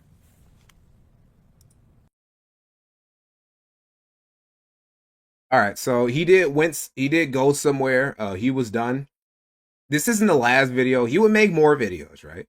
He would make more videos, but he would be, you know, what's the last video he made? 3 years ago, right? So he kept at it irregularly. It wasn't like back in the old days, right? And he made another video, 1 year anniversary of Sprinklegate, where he tried to bullshit about why he left the channel behind. Here we have I abandoned this channel? The answer is yes. He did abandon this channel. He just gave up because there was no point. He wasn't making money. He no longer had promo material. He had no access to tournaments. People inside. Here's the real big thing. Here's the real big problem for Unsleeved Media. Even if he didn't get the promo material, even if he didn't have access to tournaments, that'd be one thing if people inside the community fucked with him. But they didn't. People inside the Magic the Gathering community, if they didn't outright dislike him, they just thought he was too toxic to even be affiliated with, right? He's kind of like he is to the Magic the Gathering community what somebody like Nick Fuentes is to the mainstream GOP, where they know of him. But even the people who don't outright disavow him will just be like, nah, we don't want anything to do with you, bro. Just like, don't even, just keep your distance. And that was the main reason why he couldn't come back, because what can you do? What can you do when you don't get any promotional material and you can't go to tournaments and nobody in the community fucks with you? So you can't even like do collabs or shit like that. So it was dead in the water. And that was the end of Unsleeved Media. So he did basically get bullied out of doing that. Anyway, on to Dankula. Before we do this, before we get to Count Dankula, I want to make this very clear. I do not hate Count Dankula. I actually like, I don't like a lot of his content. I'm not gonna lie and pretend like I've been watching Dankula, like I've been binging his content and shit over the years. I haven't. Last video I watched from his that was from beginning to end was a couple years ago. But hey, whatever. He's definitely a step above the quartering. He's gotten some chuckles out of me. I've been engrossed by a couple videos he's made. So I don't have a whole lot of harsh words to say about Dankula. But this video where he's going to come to the defense, he's about to come to the defense of Jeremy Hambley, it did not age well. And it's 8 years ago, so we can forget. It can be forgiven. Almost a decade ago, things changed, and optically, Jeremy was in his corner. Jeremy was his boy. More importantly, Jeremy. No, what the fuck? That is not. Where is he? Where's the comment? Damn, it's supposed to be that. Oh, hey, look, there goes Magic. There goes Jeremy. Damn, dude, thank you so much for shedding some light on the madness. Now get on episode 2 of The Joy of Dankening, please. Hold on. Where is Sargon? Sargon is down here, bro. I can't find his comment. Maybe if I look him up. There he is. Watch out, ladies. Jeremy is an edgy boy online. Be warned. Jeremy was he was Sargon's boy, which also meant that he was Dankula's boy, right? It was just, I was friends. It's less that Dankula was friends with Quartering and more that Quartering was friends with Sargon, who was friends with Dankula. So they had to connect, and Dankula felt moved. He felt like he had to set the record straight, quote unquote, for Jeremy here. So we're going to get to it. Shadow Band Benny, thank you for the €2. Jeremy is a prime example about why gatekeeping is needed. Indeed. Everyone should probably have looked this. Okay. I know a lot of you might be aware of all the drama that's going on in the Magic the Gathering community in regards to Jeremy of Unsleeved Media being accused of harassment by Magic the Gathering cosplayer Christine Spankle. Christine Spankle announced that she was quitting the Magic the Gathering cosplay community due to what she claimed to be 2 years of harassment from Jeremy of Unsleeved Media. This lit a bit of a... That's not exactly what she claimed. She didn't exactly claim to 2 years of harassment. It was more like she claimed 2 years of him harassing her and the rest of the community. Like, she meant everybody. She meant everybody in the Magic. She meant a bunch of people in the Magic community, not just her. Monster fire in the community, and it started a little bit of a Me Too campaign with other people coming forward with further allegations of apparent harassment from Jeremy. At the same time, they were all encouraging harassment towards Jeremy. But there's something important in this. Is it harassment or isn't it? Like, come on, I know I'm already pausing too much, but is it harassment or is it not? You can't just say that when it happens to other people, it's not a big deal, but when it happens to me, then it's harassment. Either it's harassment or it's not. Situation that is extremely groundbreaking. Something that everyone... I don't know, he showed us the shit that was getting sent to him, and it didn't seem like that big of a deal. It seemed like some basic trolling or concerned trolling type shit. Should probably have looked into before they jumped on the bandwagon. It was all a big fucking lie.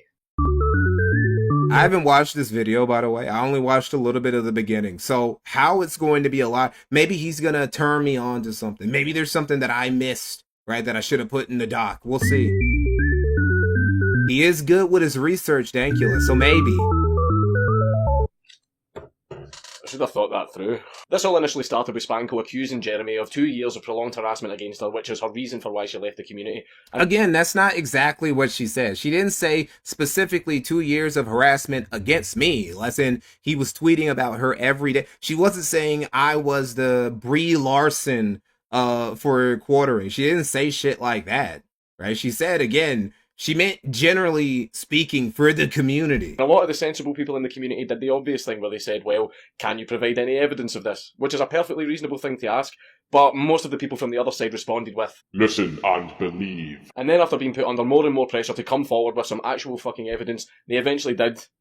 Kind of. Most of it was dogshit garbage that didn't actually prove any of the original claims, so what I'm going to do is focus on Talarian's video, because out of everyone, Talarian was the one that had the most evidence in his video and presented it in the most concise manner. First piece of evidence. The latest thing that set me off on Patreon is a female cosplayer in the Magic community crying on her video asking for money. Let's be... Hold up. We gotta, I gotta do it. I gotta pull it up. Because there's no way, dude. There's no... The fact that he would even say some shit like that.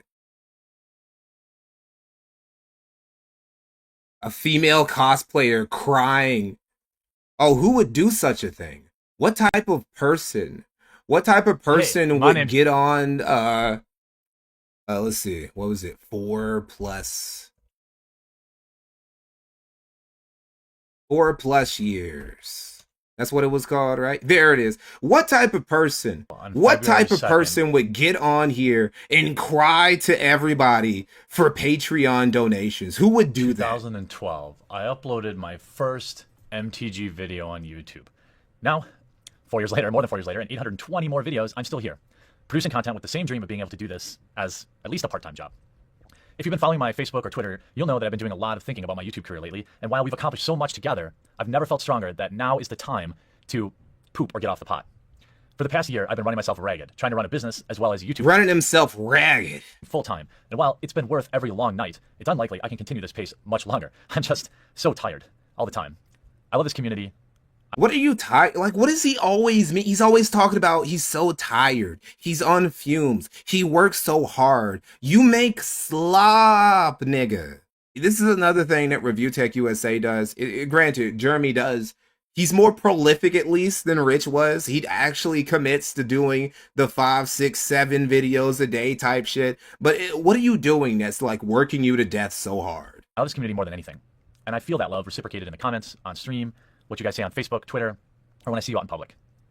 Now, I wish I'd done a lot of things differently. I wish I was friendlier with other Magic YouTube channels. I wish YouTube ad revenue wasn't less now than it was a year ago. He's literally been complaining about ad revenue forever. Was this video? No, I think this actually was around the adpocalypse, so, you know, maybe. But no, he's been complaining about the same shit forever. But I can't change any of that, really. What I can say is that I've been here, producing regular Magic the Gathering content for over 4 years. And that's something. Now, you may have heard of me talk about my... Is it? I mean, what is it really? 4 years of talking about a trading card game for... I mean, I guess it is effort, right? But it's like, within that time, he would do... I think it was a year ago, actually. It was a year ago he would launch, or he would start fundraising for Game Finder. So he's talking like he hasn't gotten anything out of the community. You got at least $30,000 to try and launch an app that failed. So you mean that's something. Patreon for several. You got way more out of the community than the majority of people did. The truth is, the support I'm receiving on my Patreon is literally the only reason I can spend the amount of time I do now on these YouTube videos. A few months ago, I promised better content, more diverse content. And I think I've delivered on that. What I so desperately want now is the chance to take my channel to the next level. What that means is allowing the channel to take over some of my day job. Normally, I try to keep 2 to 3 clients. That allows me to pay the bills, save for retirement. Will that really take your... Man, look at these. He's had the raccoon eyes forever, dude. It's like a decade. People were talking about Jeremy's been looking ghostly lately. Jeremy's been looking like a zombie lately. He's looked like this forever. The only thing different is that he had more hair back then. That's the only difference. He's looked like this forever. Who said something? It was Henry E44. When was the first time he was under attack? It was literally almost 20 years ago, 18 years ago. He made a video. I said it in my documentary. When he had Be Your Own IT, he literally called it a sad, pathetic cry for help from me. And he was just begging for support for his dying business that was Be Your Own IT, that he somehow, through a miracle, managed to upsell for 1,000 times what it was worth to some sucker. And so, yeah, he's been crying for, I'm under attacking forever. keep Colt and my other pets full of chew toys and play mice.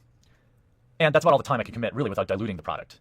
What I would like to do is comfortably go down to one client. I've done the math, and one client is basically like my emergency fund that will pay my bills and no frills, anything else. But I just, I can't risk it all entirely. I thought long and hard about the math and have laid out some very manageable goals over the next few months to possibly achieve this. Trust is an important thing here, and there's really no more room for ego. I am coming to you 100% real, asking for your help with the promise of better, more interesting content. I'm hopeful that the continuous improvement in my content quality... His content has literally always been slop. I've said this 1,000 times, and it's never not been true. His content has literally always been of the exact same caliber from day one, right? I say Be Your Own IT was probably his best content because, well, no. It was the only content he ever made that was actually useful to people, sort of, kind of. Because even though it was given basic-ass tech advice, he was at least doing something, right? Like that video he made, that clip he put out where he tried to advise pedophiles about how, you should probably hide your files before you take them in to IT professionals because you don't want them seeing that shit, dude. That's an invasion of privacy. That actually did help quite a few people, man. Right? So his content, though, has been pretty much slop the entire time he's been on YouTube. It hasn't changed in quality at all. Over the past few months is an indication to you that I'm 100% ready to put in even more work. I just need your help to do it. I feel like we've achieved adequate corporate sponsorship. In fact, I would say I'm probably spending too much time on sponsored type videos. It's a necessary evil, as things are now, to help fund all the awesome things that I want to do. Of course it's necessary evil. Of course it's a necessary evil. The sponsorships, everything's a necessary evil for this dude when it comes to money. And things like I'm doing right now with Michael Cthulhu, which I think you're going to see coming out in June, that I've never been more excited for a new video to come out than this. You backing even $1 or $2 goes so much further than YouTube ad revenue ever could. It would allow me to bring in more people for videos, as you've seen me do with EDH content, use better graphics, as you've seen me do in my most recent videos, better editing skills, and more interesting products and video types, and so much more. Remember, I'm not asking you for something for nothing. As a patron, regardless of the amount, I work for you. Sure, but yeah, who would dare? Who would dare? Female cosplayer in the Magic community crying on her video asking for money. Who would do such a thing? What Magic player, what member of the Magic community would come up here and beg for money from their audience? Who would do that? Let's be very clear here. One, if she wasn't a good-looking girl, the support would be about 5%. He's so jealous, bro. He's so mad. He's so mad that he couldn't get as much Patreon money as some fucking attractive woman. It pissed him off. What it really is. And two, if she wasn't also crying, same thing holds true. If I said it better in a tweet, but basically, if you are an average-looking woman or any man... Now let's see. Cosplay is dumb. Playing dress up is not work. This is also my personal feed, and I share my personal thoughts. Cosplay is added again, delivering high quality. It makes sense. This guy does a pretty good job cosplaying a card. Man, that's not seething at all. He's not mad at all, guys, about this woman making that much money. It's funny though. He says all this shit about cosplay. He says all this shit about how cosplay is dumb. Playing dress up is not work. This is my personal feed and I share my personal thoughts. Cosplay is at it again. He hates cosplay so much. But for some reason, he didn't have anything to say about Melanie Mac. Melanie Mac, he didn't have anything to say about her cosplaying. Oh, look at her. Look at Melanie Mac over here with her with her Sailor Moon cosplay, with her Dragon Ball Z cosplay. He didn't mind it then. What happened, Jeremy? You would not have garnered hundreds of patrons overnight. That's just harsh criticism. It's also fucking true. Serial virtue signaler and...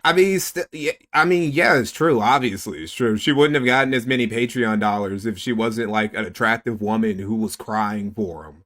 But at the same time, he did the same thing. It's not a big deal. It's a pot calling the kettle black, and the pot is really fucking jealous of just how much water is in the kettle. And crying for Patreon dollars cosplayer Sia Sprinkle Run posted yesterday, allow messages to my Facebook page again, question my life choices immediately. Sprinkle is a pro cosplayer. You know she's a professional cosplayer by the fact that she has to solicit Patreon dollars and then cry in her Patreon video to get loser beta cucks to give her money. But you know what? Fuck these people that think she has any sexual interest in them. Just give her. I wonder would he say this about the people who donate money to Melanie Mac? Because I feel like there's this dude who was donating like 4 figures to Melanie Mac like every month, right? There's this dude who was just consistently, he was just pay pigging hard for Melanie Mac. I don't know if he would I don't think Jeremy would ever call that dude a white knight or a beta cuck. Money, give her your money, and don't you dare objectify her. That's just harsh criticism towards the girl's attitude when it comes to doing what she does. It is. I don't think Dankula was aware. I don't think Dankula was aware of that video that Jeremy made like literally a year before this. Jeremy made his begging for Patreon donos video before Christy Sprinkle did hers. I don't think he was aware of that. Like an all-time white knight gold rush for these losers that think they have any real chance at penetrating this woman. So much burning rage that I recorded a Patreon video crying and begging fucking losers for their money. Oh yeah, you're such a hero. Sprinkle, you're such a hero. This is him kind of calling you out for using your looks and people's emotions to try and get money. Like, I'm sorry, but I agree with him there. You shouldn't. Wait, hold on. Like, I don't understand. I really don't get why this is such a big deal, right? I don't understand why it's such a big deal for, like, attractive women to use the fact that they're attractive to make money. Like, what's the difference between somebody doing that and, I don't know, a model or some shit like that? A woman who, I don't know, what... Shit, I actually forgot what they were called because it's been so long. It's basically boomer porn, but Playboy Bunny, right? Like, what about them? Women have been doing this. This is just a thing women do. It's like, does Dankula not remember booth babes at, like, gaming conventions and shit? That used to be a big thing. This is basically just... It's basically just internet modeling. I don't understand what's the big deal about it. Pull on people's heartstrings to try and e-beg unless you absolutely... I mean, at the end of the day, these women wouldn't make money if it wasn't for simps who throw money at them. So who cares? Fucking need it. When it came to me doing my fundraiser, I had to get persuaded into it because I really, really didn't want to do it. But then I was presented with the excellent argument of, do you want to look like a little bit of an e-beggar or possibly spend a year in prison? That convinced me. Okay, that's a completely different situation though, Dankula. Like you were actually in some dire times. You actually, unlike Jeremy with that dude who allegedly punched him in a dress at a bar, you actually needed that money to stay out of jail, stay out of prison or whatever. That was completely different. And also, you were very reluctant to beg for money from your audience. Jeremy don't know nothing about that. You may think that he's like, see, Dankula was probably convinced that Jeremy was like him, that Jeremy was also like an anti-grifter type of guy. Jeremy's not the type of guy to try and like, you know, beg from his audience or scam his audience or do anything like that. He was unaware. He was unaware when he made this video. Dankula made this video out of ignorance and just unnecessary charity towards Jeremy. It's very unfair to say that if an ugly woman e-begs and a pretty woman e-begs... Yes, Sargon convinced them. Sargon whispered some some sweet nothings into Dankula's ear and told him that this was a good idea. Look, you gotta come to Jeremy's defense, man. I swear, he has a good case. That we all know who would get more money. And I talked to some people about the cosplay thing. I think cosplay is great. It's great. It's not really a service, in my opinion. It's someone who likes to play dress up. I think a lot of people see this fat material, in my opinion, when I start looking at some of this cosplay. You're just kind of... dress up. I think a lot of people see this fat material, in my opinion. Bro, he's so telling on himself when he says shit like that. I think that it's just fat, but I would never just like see, even when I see it, you know, because you do see some bad bitches, you go to like conventions, you do see them, right? But still, I don't just see it as fat material. That's so weird. That's such a weird thing to instantly go to. Like, you just see an attractive... Do you even go to the beach? Have you ever seen an attractive woman in a swimsuit at the beach? Is that goon material to you too? When I start looking at some of this cosplay, I start having to say, like, I feel a little movement down in my pantaloons, and I'm like, I see why people could like cosplay.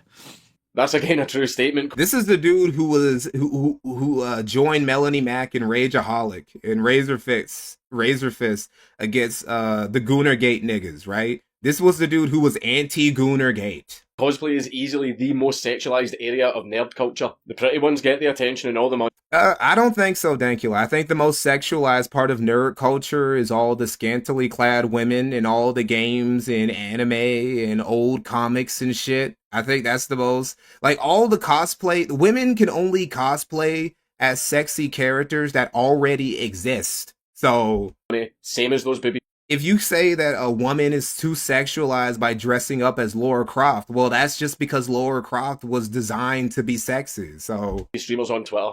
But I'm not mad at them for it. If I had a giant rack and a nice ass, I would be doing the exact same thing and robbing all you gullible motherfuckers of your money. Exactly. Don't hate the player, hate the game. But there was a small thing that I do actually really want to point out about what Talarian said. Do you really think that her inbox doesn't fill up with hate, that she doesn't get the same death and rape threats that you are on the receiving end of now? I've already... Hold on. The same death and rape?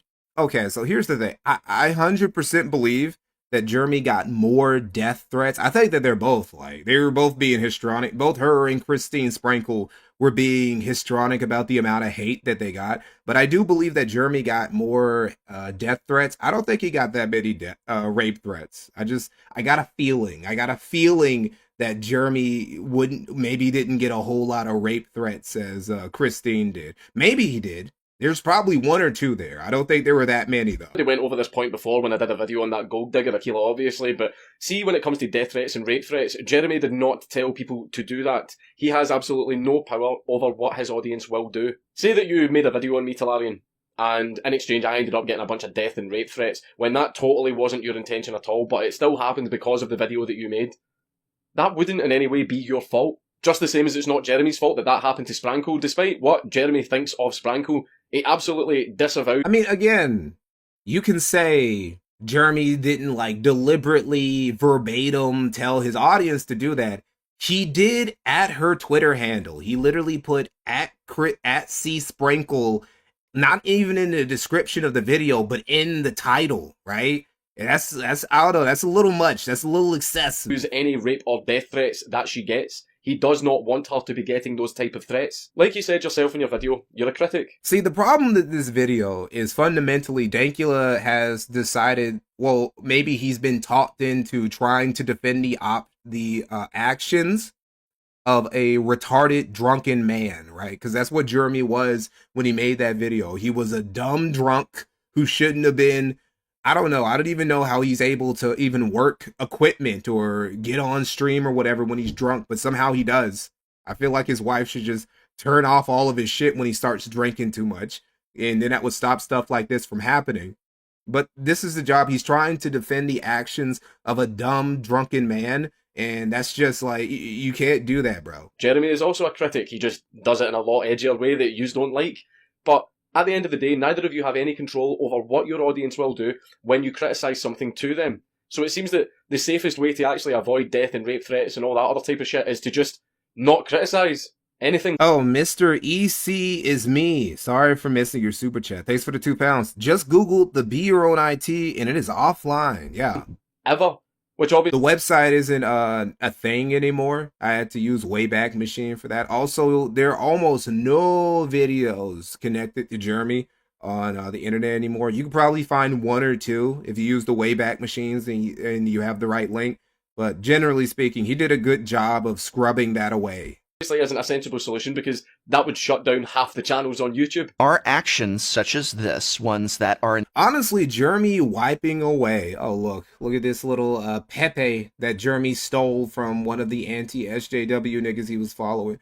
Jeremy scrubbing all of that content that he made on Be Your Own IT away was actually a pretty bad thing for him, because what it did now is the only content of his that really exists now that still circulates is that one clip he made about helping pedophiles hide their content before they submit it to before they submit their equipment to some IT techs, right? That's the only clip of his that exists now. So people think, oh, was your Be Your Own IT channel, was it just full of videos like this? And it wasn't. It really wasn't. It was just boring, basic tech advice. But now, I don't know, you deleted everything, and that's one of the only pieces that survives. So people just think that's what it was full of. Intentionally whipping your followers up into an aggressive frenzy. Yes, everyone who creates what's up, Desperately Italian? Content is going to get harsh attacks, but are you adding fuel to the fire by saying that this war is coming, that we should never give in to anyone being upset, and they block you and trying to escape, but that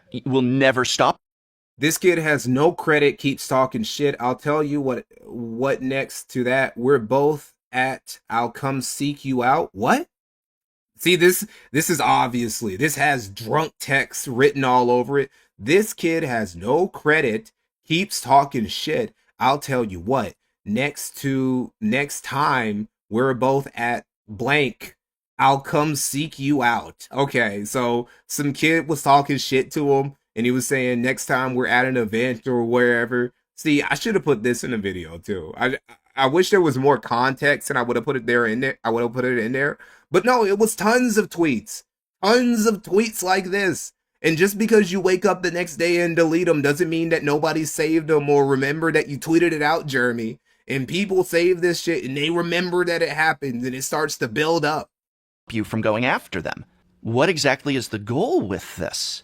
From what I can actually see in those tweets, it doesn't look like he's encouraging his followers to harass anyone. It looks like he's more relishing in the fact that he's hated by the community. Talarian, I used to like... I mean, dude, that's a really bad, like, side for some dude who wanted to stick around. Like, relishing in the hate, relishing in the fact that you keep poking the beehive and pissing people off. Like, I don't understand why Jeremy cried so much about being banned. When it's like, bro, you were basically asking for it. Towards, like, the end, you were basically asking to get banned from the community. Thank you, man, but this whole video is starting to seem really, really fake. It seems to me like the way you're presenting yourself just now and the way that you've made this video. Oh, no, Jeremy is never going to become an Ethan Ralph because he's too much of a pussy. See, when Ralph gets drunk, he gets braver. Jeremy has fake liquid courage. Jeremy is an online warrior. See, he was never going to, this thing right here, this tweet right here, he was never, this kid could be literally 11. Jeremy and his 6'5", 6'6" ass would have never went to see this kid. He's too much of a bitch. He will never stop. Those hated by the community. 100%. Ralph would 100%, if he was drunk, he would 100% go and look for a kid to beat his ass. He would 100% try and do something like that. Talarian, I used to like you, man, but this whole video is starting to seem really, really fake. It seems to me like the way you're presenting yourself just now. I don't know. Talarian is actually showing some pretty good receipts here.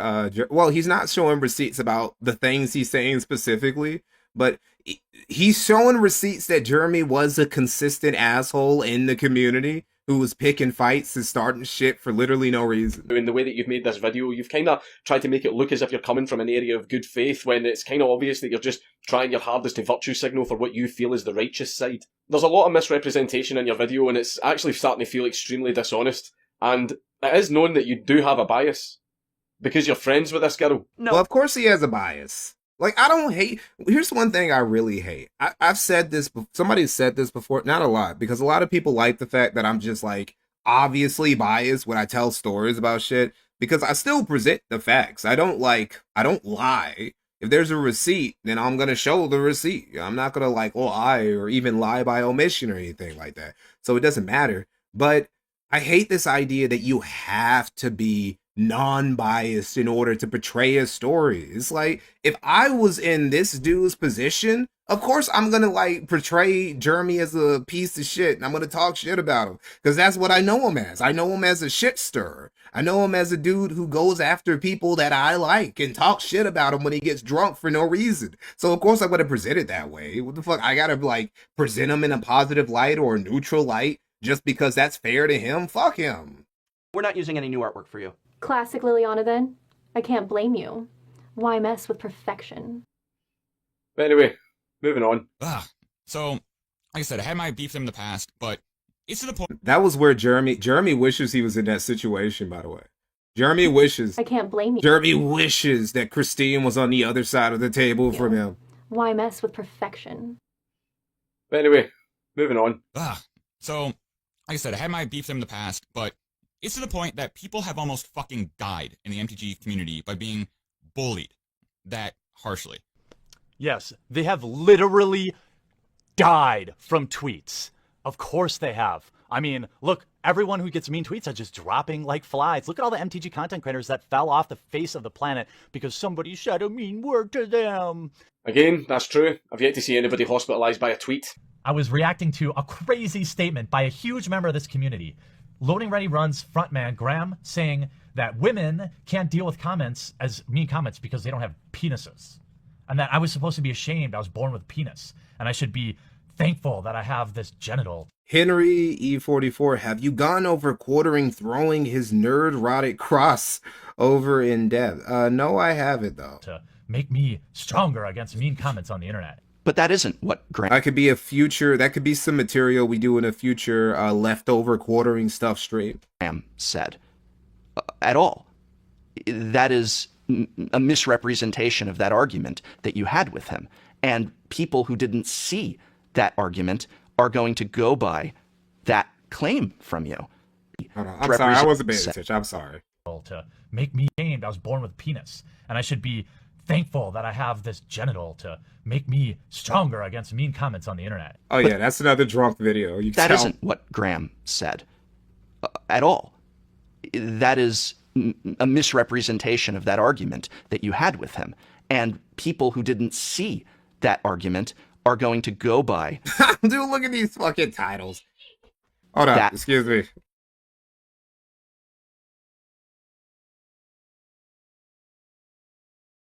Hey, Gaylord, buy magic cards, cause icons. Kick out sick magic players, gross. Let's see. Jimmy Wong says many of my fans are toxic, and look at these thumbnails. He's literally been doing this style of content forever, dude. It like he gets upset when he gets the reaction he gets for it. Like, of course you will, dude. What were you thinking? Claim from you.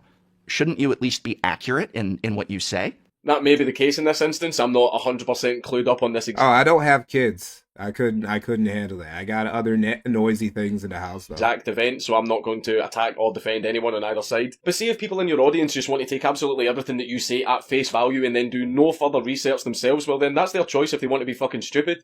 I expect the same thing from everybody that watches me. Don't just believe everything that I say. Research it, and if I'm wrong, tell me that I'm fucking wrong. Before I decided to weigh into this, I watched videos on both sides and looked at the evidence on both sides. Did you watch this video? Did you watch this video right here? This video, 4+ years of MTG YouTubing. It's time. Did you watch this? Did you watch this video? Oh wow, look at that. I might have to save that. I might have to save that for a future video.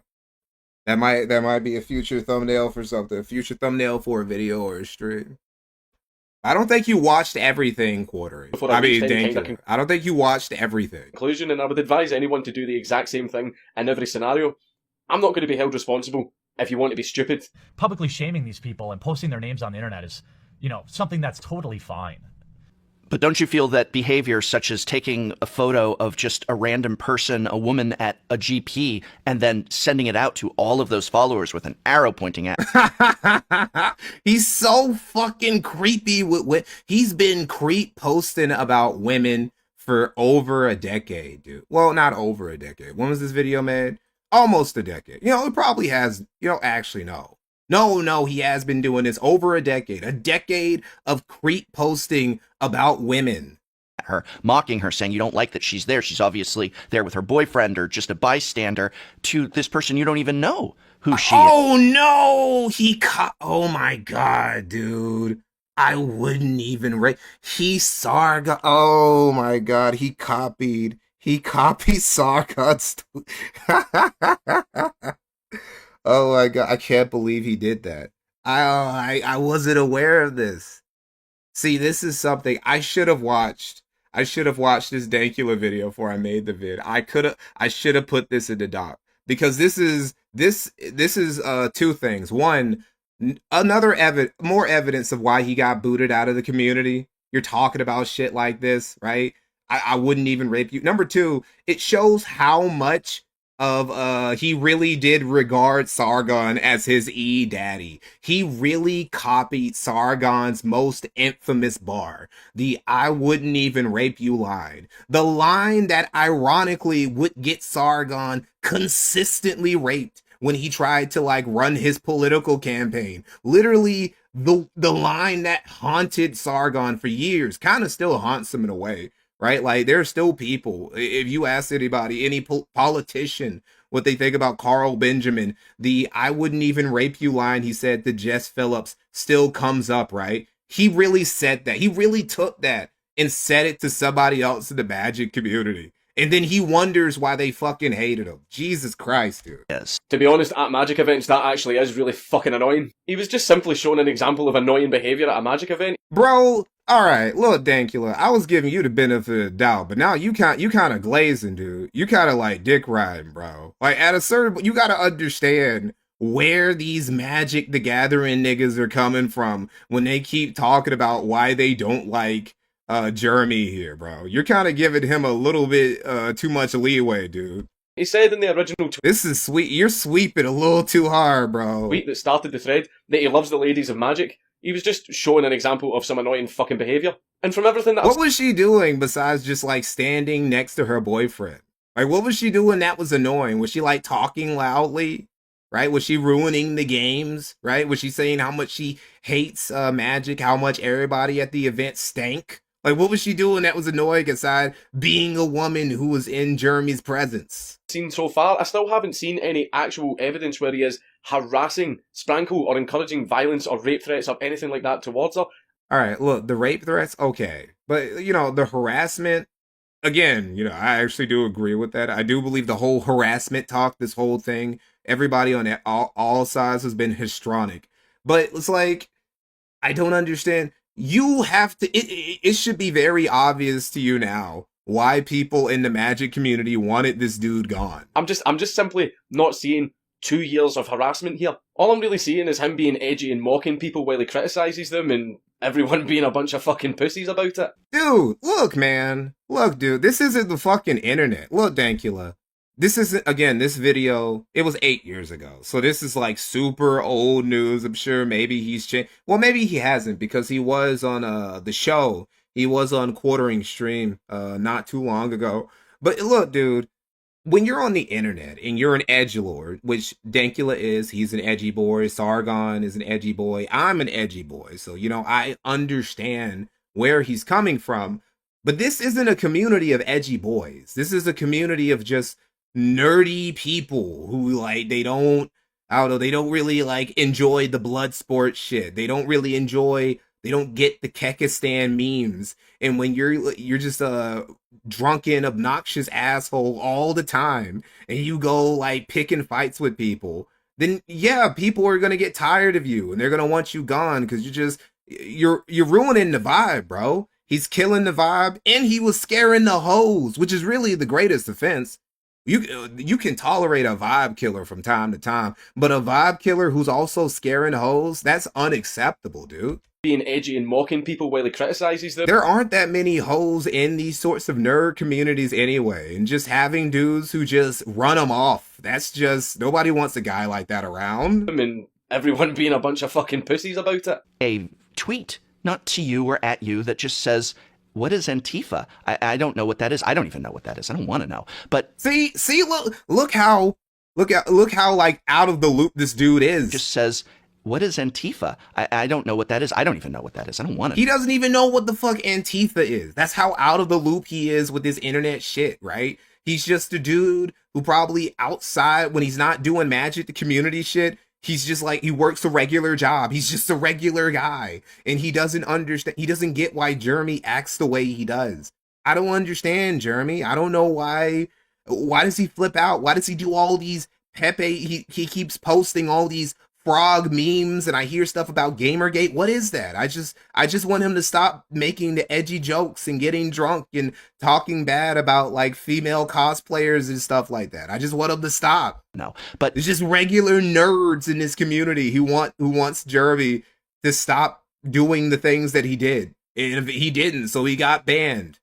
It was literally the natural process, the natural conclusion to Jeremy not stopping after everybody warned him, hey man, you're stinking up the place, chill out. And he didn't. She's just asking that question. And your response is, she's a terrorist. And You literally, to all of your followers, declared her to be such. Do you feel that's a fair thing to send out at another person? Is that criticism or is that an attack? I find it curious that, I don't know what's going on here, but certainly. What did I tell you? What did I tell you about how he was looking for his own SJW dragons to slay? Like constantly he was looking for his chance to just basically do what Sargon was doing. What Sargon and the other skeptics were doing, except Sargon and the other skeptics weren't doing it in like a community that they were part of, right? They were doing it to bedroom feminists and Antifa people and people who they weren't a part of, right? They weren't doing any of that. The moment that the skeptics started getting into infighting, that community basically imploded on itself, right? And this is basically, I don't know, you can't just start flinging shit. It's one thing to fling shit at somebody from across the road.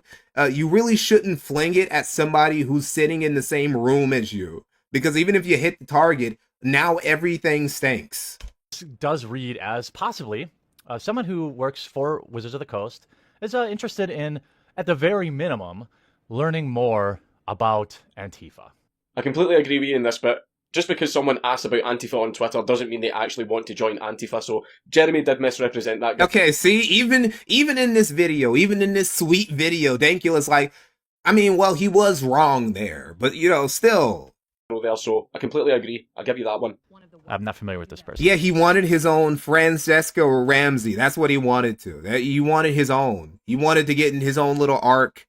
Or he wanted to get, who was that one bitch who tried to sue Sargon and he won? Something, Aaliyah Keys or something. He wanted a situation like that. And instead all that happened is he got banned. I mean, the red mohawk tells me everything I need to know, but we'll see here. I genuinely don't see anything wrong with that. Well, he made an underhanded comment about someone's stupid fucking hairstyle. Everybody does that. That's basic as fuck. I have a stupid fucking hairstyle. Dankula doesn't get it because he's coming at this from the perspective of just an outsider, and it doesn't like internalize in Dankula's mind that Jeremy is doing this with a community he is quote unquote a part of, right? Like he's starting fights in his own house, basically. He's starting fires in his own house, and people are getting tired of having to put him out, basically. Is what it came down to. And before what hair? This is 100% about virtue signaling. See, if he was a dude who wasn't part of the community, if he wasn't a dude who was taking money from the community, going to events, you know, literally he made his money off of doing shit like this. Not full time, right? But a lot of his money came from actually being a part of the community and making content with them. If he was just some dude who occasionally just played Magic, that will be one thing, but it's not. He's like deeply embedded into the Magic the Gathering community, and there are certain rules you have to abide by, right? There are certain ethics you have to adhere to when you're around your own people. This is all this is. And if you want to really get down to the numbers, Aquila, that's what it was. Her name was the woman who tried to sue Sargon over some, I think it was like copyright, right? It was something like that. She basically tried to Dark Viper AU him, and Sargon won, right? He won, he beat her ass. I think it was actually a pretty important, I actually think that moment was pretty important for content creation, right? Because it was like it wasn't seen as a landmark fair use case like the H3 case against that one parkour nigga was, but it did prove a couple things, so yeah. What does the LGBTQI LMNOP population represent? Less than 1% of Magic players? Virtue signaling is annoying as fuck. He's not being anti-LGBT or anything when he says that. I agree with his statement. Virtue signaling is fucking annoying. We get to immediately. Hate speech! Yes, everybody's favorite I see you, Golasaur. catch-all term for words we don't like. I don't really need to tell any of you my opinion on hate speech, do I? I know when I walk into game stores, they're... But look, Dankula, they don't feel that way. Like, who is this video for? Because if this video is for, like... This video was for the skeptics who were gonna watch it, for Dankula's general audience, they already agree anyway because at this point, Jeremy was seen as one of Sargon's good friends. And if somebody's a good friend of Sargon and Dankula, Dankula's audience is automatically going to take that person's side and like them. If this was a video for people within the Magic the Gathering community, well, look, dude, they just have like a different value system than you when it comes to this shit. Literally raping women in there. It's like, I mean, I'm used to it now. I just walk by and there's rapes happening everywhere. And like, it's normal. It's normal, right? So hopefully they can stop all the rapes. He's just being sarcastic and calling out all the usual over-exaggerated bullshit that you always see in far-left media. Again, I'm still not seeing the harassment here. When you laugh with these... What? I think he has a... Whoa, what the fuck? What is that? Hundreds of thousands of followers and retweet things like this that they send you. You're encouraging them to keep doing this sort of thing, to... Oh, wait, what was he doing? He's retweeting these. Send these types of things my way and Wedge's way. Mocking memes. Really, you're upset by mocking memes. Yes, dude. Of course he would be upset. Dude, this isn't like some dude who browses 4chan all the time, Dankula. This is a dude with a regular job off the internet and a family, and some dudes are like posting, they're like photoshopping his head onto some gay gip and making like male preg jokes about him and shit. And Jeremy, who, you know, Jeremy was talking about how he was he tried to mend the bridge, right? He tried to make an apology video. But then you go and you either post shit like this or you retweet it, and it's like, well, what is this guy supposed to say? My way and what is he supposed to say when he sees stuff like this? Way. Mocking memes. Really, you're upset by mocking memes. I know it was all meant as a joke, but when someone such as yourself creates a private Facebook group that you then... It's like these arguments do not work with normies, Dankula. This is what he doesn't understand. Like, Magic the Gathering is filled with nerdy normies, and they don't understand this edgy niche internet shit that quartering is on. Publicly invite your viewers into, and in it... I really need some trolls for the YouTube Q&A on Thursday. Drinks on me if you have the stones to ask one of my questions. Oh, hey, Wedge, I have IBS too. How do you not work but manage to fly 5 hours to Vegas in a plane where there's zero chance you fit in the bathroom? Or like, I was curious how both you balance having 4-year degrees and the debt incurred with them and you don't work. Hold on, what is this? Or like, I was curious how both of you balance having 4-year degrees and the debt incurred with them, and you don't work. Man, that's that hasn't aged well. How both of you balance having 4-year degrees and debt incurred with them, and you don't work. I mean, Jeremy, you do work. And you incurred a debt that's probably way bigger than what this guy has. You offer rewards for people attending one of Wedge's panels at GP Vegas where they can... IBS does not stand for Internet Blood Sports, by the way. Ask him it's the other type of IBS. Humiliating questions about his weight. You just thought it was funny and blowing off some steam with friends, but you were sending this out to all of your followers. Again, I find that completely fair. There was no guarantee that even though Jeremy might have just been joking when he posted those posts, that someone wouldn't have actually taken it seriously and then actually walked up to the event and trolled Wedge with questions. Someone could very easily have done that, so yeah, that's fine. I'll grant you that one. But this event seems to be the only thing so far that could possibly come close to harassment, even though harassment's supposed to be a period of several points of unwanted contact, but in this instance it seems to just be a prank that was planned at an event. Which, yeah, might have been a shitty thing, but it doesn't actually qualify as harassment. And another thing as well is... So the entire basis of this video is just to disprove that Jeremy was harassing people, which I agree. I agree with that because my definition of harassment isn't just like being mean. It isn't just like being an asshole, right?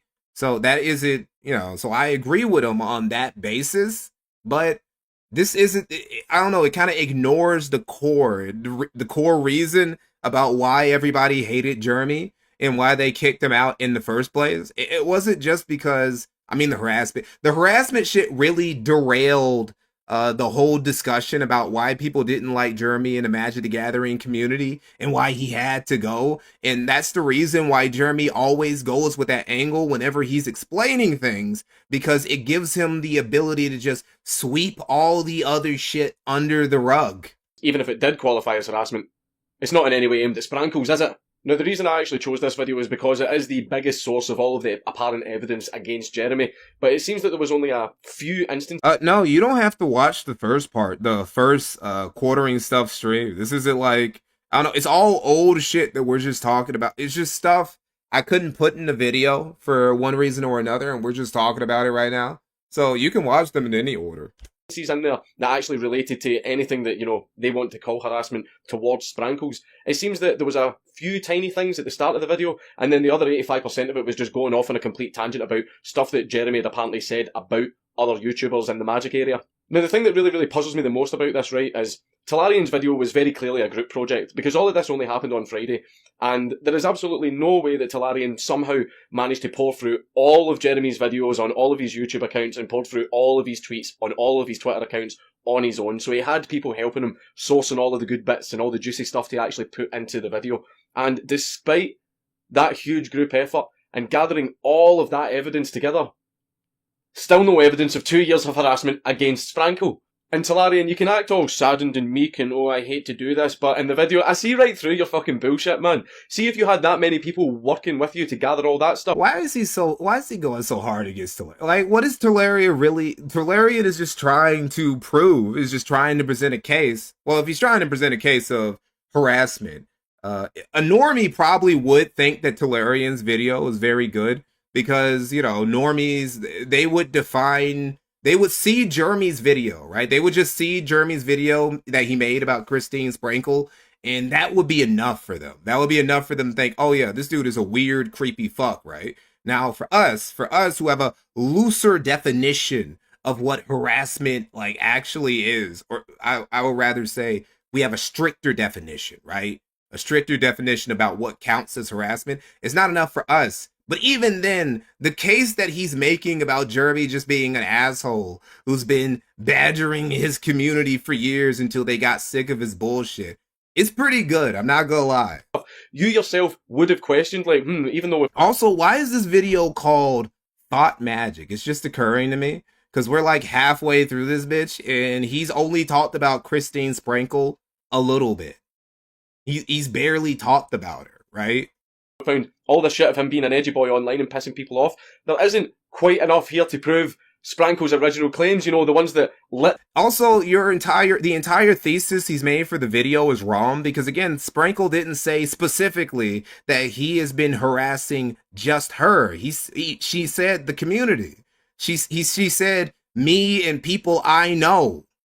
This fucking dumpster fire. You're trying to act like you're coming from an area of good faith here and I'm doing what's best for the community, but you're not. This is kind of a bad faith video. I'm be honest. I mean, I'm sure, but no, I feel like this video actually is pretty bad faith because Dankula is like, he fundamentally, like the tweet itself, what Sprankle said, she didn't even say exactly the thing that Dankula is saying that she said. Maybe he's just going off what Jeremy or Sargon said that she said. But you know, this is like fundamentally the thesis for this video is flawed. You got a group of people to find all the bad shit on Jeremy and obviously completely ignored everything that would exonerate him because you didn't fucking find anything. You're trying to act like you're being a little bit unbiased and you're doing this for Jeremy's own good. Again, who gives a fuck about being unbiased? If I don't like a nigga, I'm gonna like try and fuck with him. I'm gonna try and fuck him over. Yo, fuck you. Fuck being fair. You wouldn't be fair to me if the shoe was on the other foot, nigga. What I gotta be nice to you for?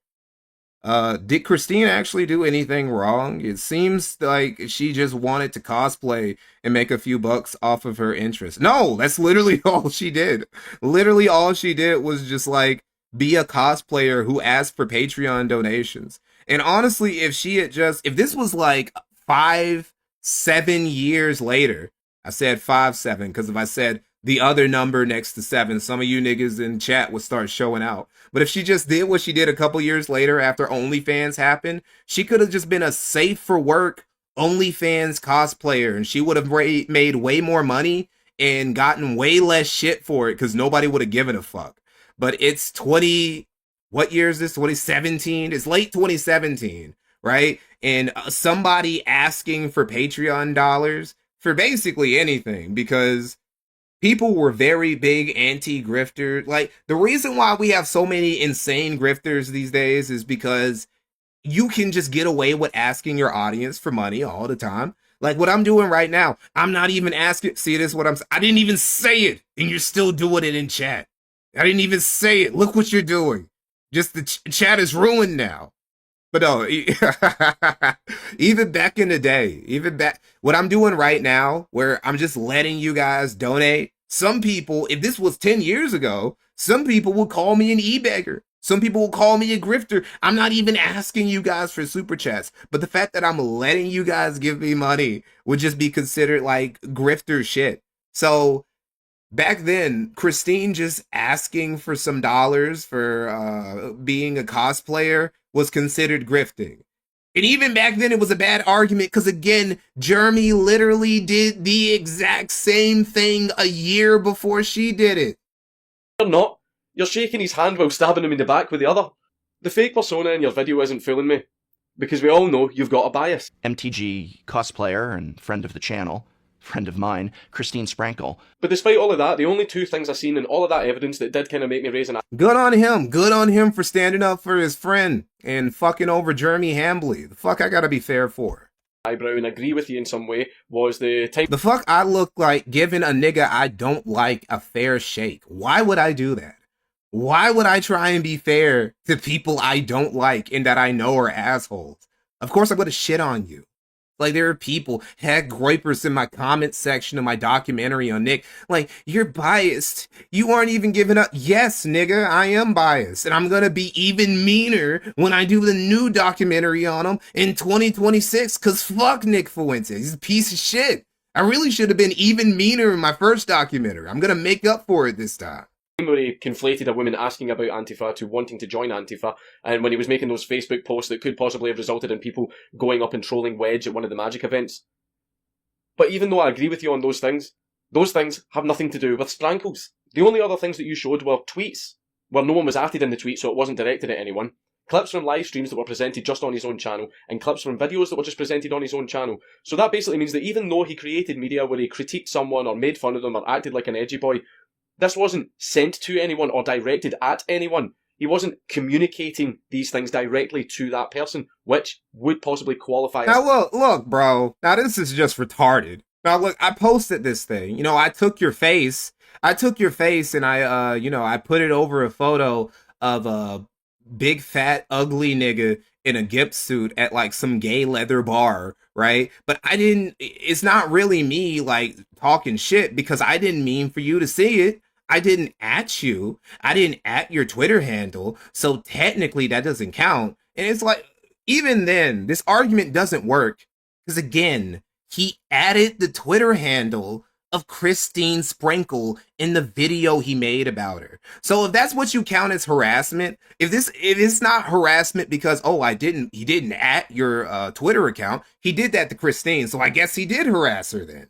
Harassment. This is a bad video. I'm sorry, Dankula. This is not aged well. This might be the worst aging video Dankula has ever made. And he's done a lot over a period of time. He wasn't trying to pressure people into doing anything. He wasn't trying to force them into doing anything. He wasn't trying to force anyone out of the community. He wasn't... See, this is what you can tell. You can tell that, like, this was maximum Sargon influence in Dankula's career because he made this video. Dankula would go on to do much better things, not necessarily after, because he never disavowed or hated Sargon or anything. But after he started doing his own thing, he started doing way better. Notice how many people, as soon as they left Sargon's orbit, right? They left Don Sargon. They left Mr. Applebee's employee of the month. Suddenly they started doing better, right? Crout T started doing better. Has this really cool history channel. Over 1 million subs. Well, I don't think it's 1 million subs, but he gets over 1 million views on his videos. Shoe on Head, doing great. Happily married, channel is thriving. Dankula, over 1 million subs. His videos get crazy good views, right? Look what happens when you get under I forget what the fuck his name was. What the nickname was for Sargon was, right? The Sar father. No, it was something else, right? Look what happens after you get it from underneath Carl. Telling people what to do. He wasn't trying to use aggression to... And this is why all the dudes who Carl gave careers, why those motherfuckers went nowhere. Like, what the fuck is Louis up to now? Maybe V. V is still like a C tier. Islip, maybe he's like semi-relevant. And that's the best you could ask for. Manipulate people or anything like that, which would be a form of the stepfather, of course. How could I forget? Harassment. The only thing that I could see him doing was critiquing people and mocking them on his own platform, but not actually communicating these messages directly to the people in question. And about 85% of the stuff that you've shown was pretty much that. And a lot of it had nothing to fucking do with Sprankles. So what I'm basically trying to say is, how the fuck does any of that? Dankula had less than 1K subs when he made the Pug video. Oh, wow, really? Jesus. Man, maybe the British police putting that boot on his neck was probably the best thing to ever happen to bro then. Prove Sprankle's original claim that she was her... See, it's just like Jeremy getting banned from the Magic community. Okay. Well, shit, dude. Your life is the best it's ever been because that thing happened. Harassed for 2 years by Jeremy. That still hasn't been proven, and it's the bullshit that started this entire fucking thing. The only thing that I've seen so far is that Jeremy mocks people, critiques people, and acts like an edgy boy while he does it, and you're all butthurt about it. And you just saw a golden opportunity to finally get your own back. It's very well known that Jeremy really is not liked in the community because of the way he acts. He acts a lot like me. I'm not very well liked either. I think pretty much everyone in the Magic the Gathering community on YouTube. Let's see. Shadow Ban Benny. Didn't that NDA expire of that hate speech data mine app that all those skeptics promoted? Oh yeah, that was another thing. When I made the doc about quartering, I pointed towards how infighting and all that other shit was the main reason why the skeptic community basically fell apart. And I still hold to that. I still believe that even after that scandal, right, even if they were promoting that fucking gig scam app, that things would have been fine. You know, the drama they had with harmful opinions, trying to, they got on harmful opinions just for telling the truth. The skeptics felt like they didn't want to be so skeptical anymore after harmful opinion decided to come out with the details about Candid, right? I still hold that they could have gotten past that if it wasn't for all the other bullshit that happened, and that it was mainly due to infighting and other drama like that. That was the main reason why the skeptics fell apart. At some point has ran into Jeremy where he's mocked them or critiqued them or referenced them in a video, and they've got really upset about it. And that's what all of this is about, because there are two type of people. There are those that get called out on their bullshit, take that criticism on board, and use it to develop themselves. And there are people that get called out on their bullshit, and instead act like a fucking victim. And these people really couldn't deal with Jeremy calling them out on their bullshit, but there was nothing close to harassment. You know, a fat neckbeard can't come out and say, I was harassed, because he would just get laughed at. I still find that quite funny, actually. So what could these people do? What could these people do about this thorn on their side that kept calling them out in their bullshit and kept calling them out in their lies and all the misrepresentation that they did? What could they do to finally get rid of him? Enter Sprankles. Because who the hell could ever... It's like, oh my god, dude. Like, this is so lame, dude. It was Sprinkle. We had to use Sprinkle as an... First off, Wizards of the Coast is a private company, right? They don't need an excuse. They don't need any reason to ban anybody for anything, right? They can fucking, like, some dude at Wizards of the Coast who's, like, high enough on the ladder can ban you just because he doesn't like your fucking shoes. It's like, oh, is those fucking Jordans, nigga? Get the fuck out of here. Never come back. He could do that for that reason. They didn't need a reason. They could have banned him, like, at any point, right? Saying that it's because of Christine Sprinkle is like, no, dude. It was like, plus again, it was shit all year, dude. It was constant. Like, he was an ape. Jeremy was an ape in 2017, dude. He couldn't be stopped. You're wrong. When you're coming to the aid of a poor, defenseless woman. Like, they were using Christine Sprinkle as a Trojan horse, bro. Like, they didn't know that she was gonna leave the community so she could go to med school. Even if that woman is fucking lying. She claimed years of harassment. The only evidence that we've seen is a screenshot of a Reddit post, a few references in some of his videos, and a handful of tweets. That is not years of harassment. That proves fucking nothing. She said, me and people I know. That's what she meant, the community, bro. She didn't just mean her. But let's have a look at why Sprankles really did leave the Magic scene, because since nobody can actually provide any evidence of this apparent... Okay, here we go. It's gonna be, I can already tell. I haven't seen this video again, but I can already tell what this is gonna be. This is gonna be like when Jeremy was like, oh, and grifter Christine Sprinkle has left, but she's gonna be back with a Patreon just as big as ever, and she actually moved on with her career, while Jeremy went on to grift harder than almost anybody else on YouTube has ever grifted before. Years of harassment. It might have been something else that done it. I wonder what it could be. Wow, would you look at that? Our Patreon really was dwindling, wasn't it? Oh no, look what happened when all the drama kicked off. Isn't that strange? That really is a shame, Sprankle, that your Patreon just got all shiny all of a sudden. It really is a shame. Because you said yourself you're actually leaving the Magic the Gathering cosplay community, and that's what your Patreon was for, so I guess you won't be needing it anymore, so you're obviously going to be deleting it, yeah? I heard a few rumours that Sprankle get recently dumped by... Didn't she? Did she delete it? Let me see. I never checked, actually. Hold on, let me see. Did she delete it? Let's see. I can't see it. Let's see. Let me go to one of these. Maybe they have a link. Maybe there's a link. No, I can't see it. I can't see.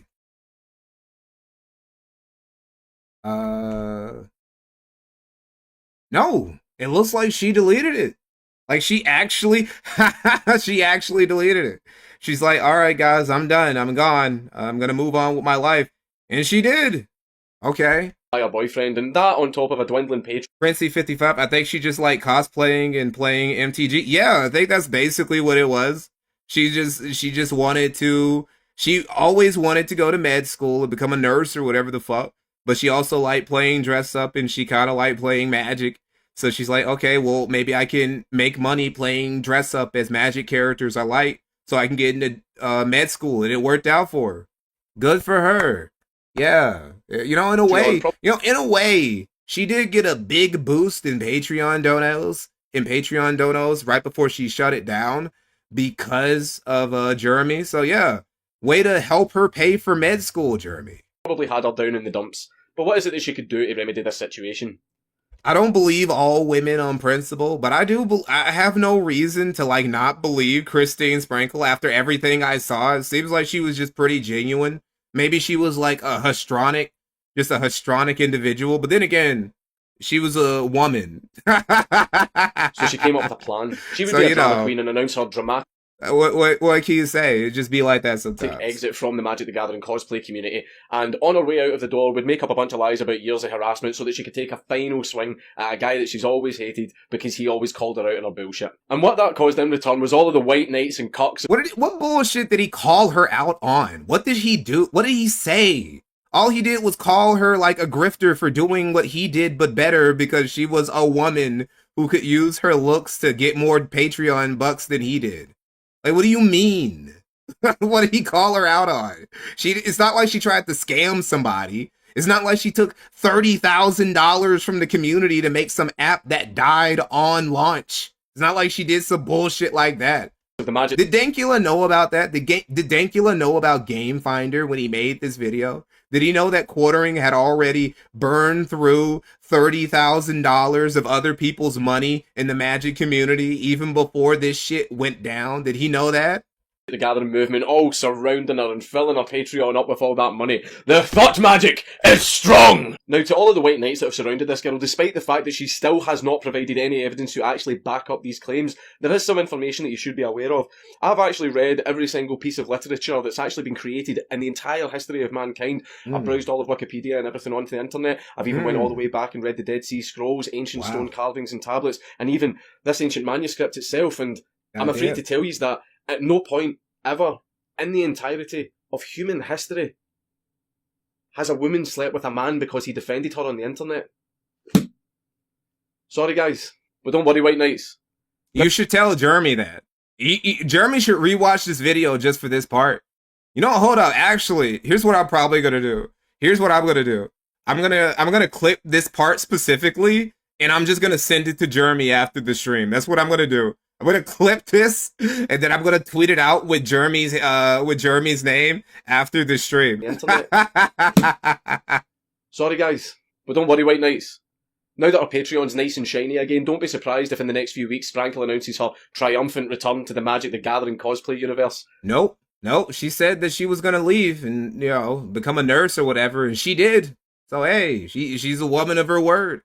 No, unlike somebody we know who asks for money and they're gonna say it's gonna be for X purpose, guys. I promise once I get the money, I'm gonna do this, guys. And then he doesn't do the thing he said he was gonna do the money for, right? Do with the money. Yeah, Sprinkle actually took the money and then she left and closed out her Patreon and went to do the thing that she wanted to do. That it's worth her while. You gullible fuckers. I don't really get the whole cosplay thing myself. A lot of girls just cosplay for fun, but the pretty ones always expect to get paid for it. Like, didn't exactly. That's not really true. That's not really most cosplayers. Most cosplayers, regardless of how attractive they are, don't have Patreons. They don't have subscribe stars. They don't have OnlyFans. That's a minority. I'm being pretty, did you? You're just kind of born that way. I don't understand the whole mentality of I won the genetic lottery. Money, please. But anyway, the thing that has actually been most fantastic about this is how... Did you guys know that Dankula got divorced? How hypocritical the Magic the Gathering community have actually become in the wake of this. They all already hated Jeremy, so they just really wanted a reason to kick him out of Magic the Gathering in its entirety, and Sprankle's lies were an amazing way for them to do this. One thing that they probably should have done is actually looked into... He was going to get kicked out of the community regardless. Honestly, he was really going to get kicked out of the community regardless of whether Christine put out that tweet and left or not. It was always going to happen. It's just that just happened to be by coincidence the straw that broke the camel's back. Her fucking claim for us to realise that she doesn't actually have any fucking evidence before they back the wrong fucking horse, but they've all realised that they're in too fucking deep now. So instead of just acknowledging, hey, we fucked up, they're instead doubling down. And take to Twitter, guys. Also, of course, they hated Jeremy. Like, how could you look at all the shit you showed us this in the video, bro? You know why they hated this motherfucker. It wasn't just a coincidence. They weren't just like hating him arbitrarily and shit. Because I'm having so much fun. Jeremy does criticise people and make fun of them. A lot of people on YouTube do it. I do it. But one thing that me or him have never done is to try and control what people can and can't do or prevent people from doing anything. But the thing that is just about this entire situation is that all of the people in the Magic the Gathering community that are screaming harassment and surrounding Sprankle because, if you protect the cosplayer, she'll touch your penis. And again, that's another thing we need to send Jeremy, right? So another thing we need to tell Jeremy, bro. Look, man, e-girls won't give you a crumb even if you defend them and you come to their defense and shit. Screaming harassment. They are now all encouraging each other and other people to harass Jeremy by spamming him on Twitter, flagging and reporting his tweets, flagging and reporting his YouTube videos, trying to get his Facebook taken down, trying to get his Patreon taken down, not realizing... This is all exceptionally gay. We are gonna just say, yeah, fuck Jeremy. I hope he gets flagged. No, flagging behavior is always bad. That they themselves have... With few exceptions, and this ain't one of them. Now become the fucking harassers. It's that whole saying where these are the type of people that will punch you in the face while screaming in agony themselves. It's fucking beautiful. His ability to post and incite hatred, his ability to abuse anyone and everyone needs to be stopped. Subscribers need to leave his channel, stores need to blacklist him, hateful videos need to be removed, accounts need to be banned. I personally hope that their lawyers do a deep dive into his content. Lawyers? What the fuck is this dude talking about? See, now if Jeremy was going against people like this, that would be understandable. Because this dude right here, this guy is a faggot. This right here is they're lawyers. We need to go after his YouTube. We need to go after his Twitter. We need to go after his Patreon. They need to sick their lawyers on him because he was this right here. This is lame. Straws they can grasp for slander or libel or defamation of character. Find some unfair copyrighted material usage, just pummel this guy with legal fees. If YouTube can't or won't stop him from making hateful YouTube videos, then make him financially incapable of producing YouTube videos. If you're following him because you found him early on and you haven't unsubscribed yet, then unsubscribe from him now. If you subscribed at some point to win some booster packs or any of his BS buying subscriber contests that he does, then unsubscribe now. If you have friends that this describes, spread the word for them to unsub. Report every piece of agreement-breaking bullshit he posts, be it on Twitter, YouTube, wherever. One of the main places that is actively trying to encourage hate against Jeremy is the Magic the Gathering subreddit, and also its moderators. Basically, any and all posts that defend Sprankles or are encouraging hatred towards Jeremy all get left up. Why can't we comment on the recent post about harassment? Update on harassment situation coming later today. Please stop. But any and Unsleeved Media's what was that? posts that defend Sprankles or are encouraging hatred towards Jeremy all get left up.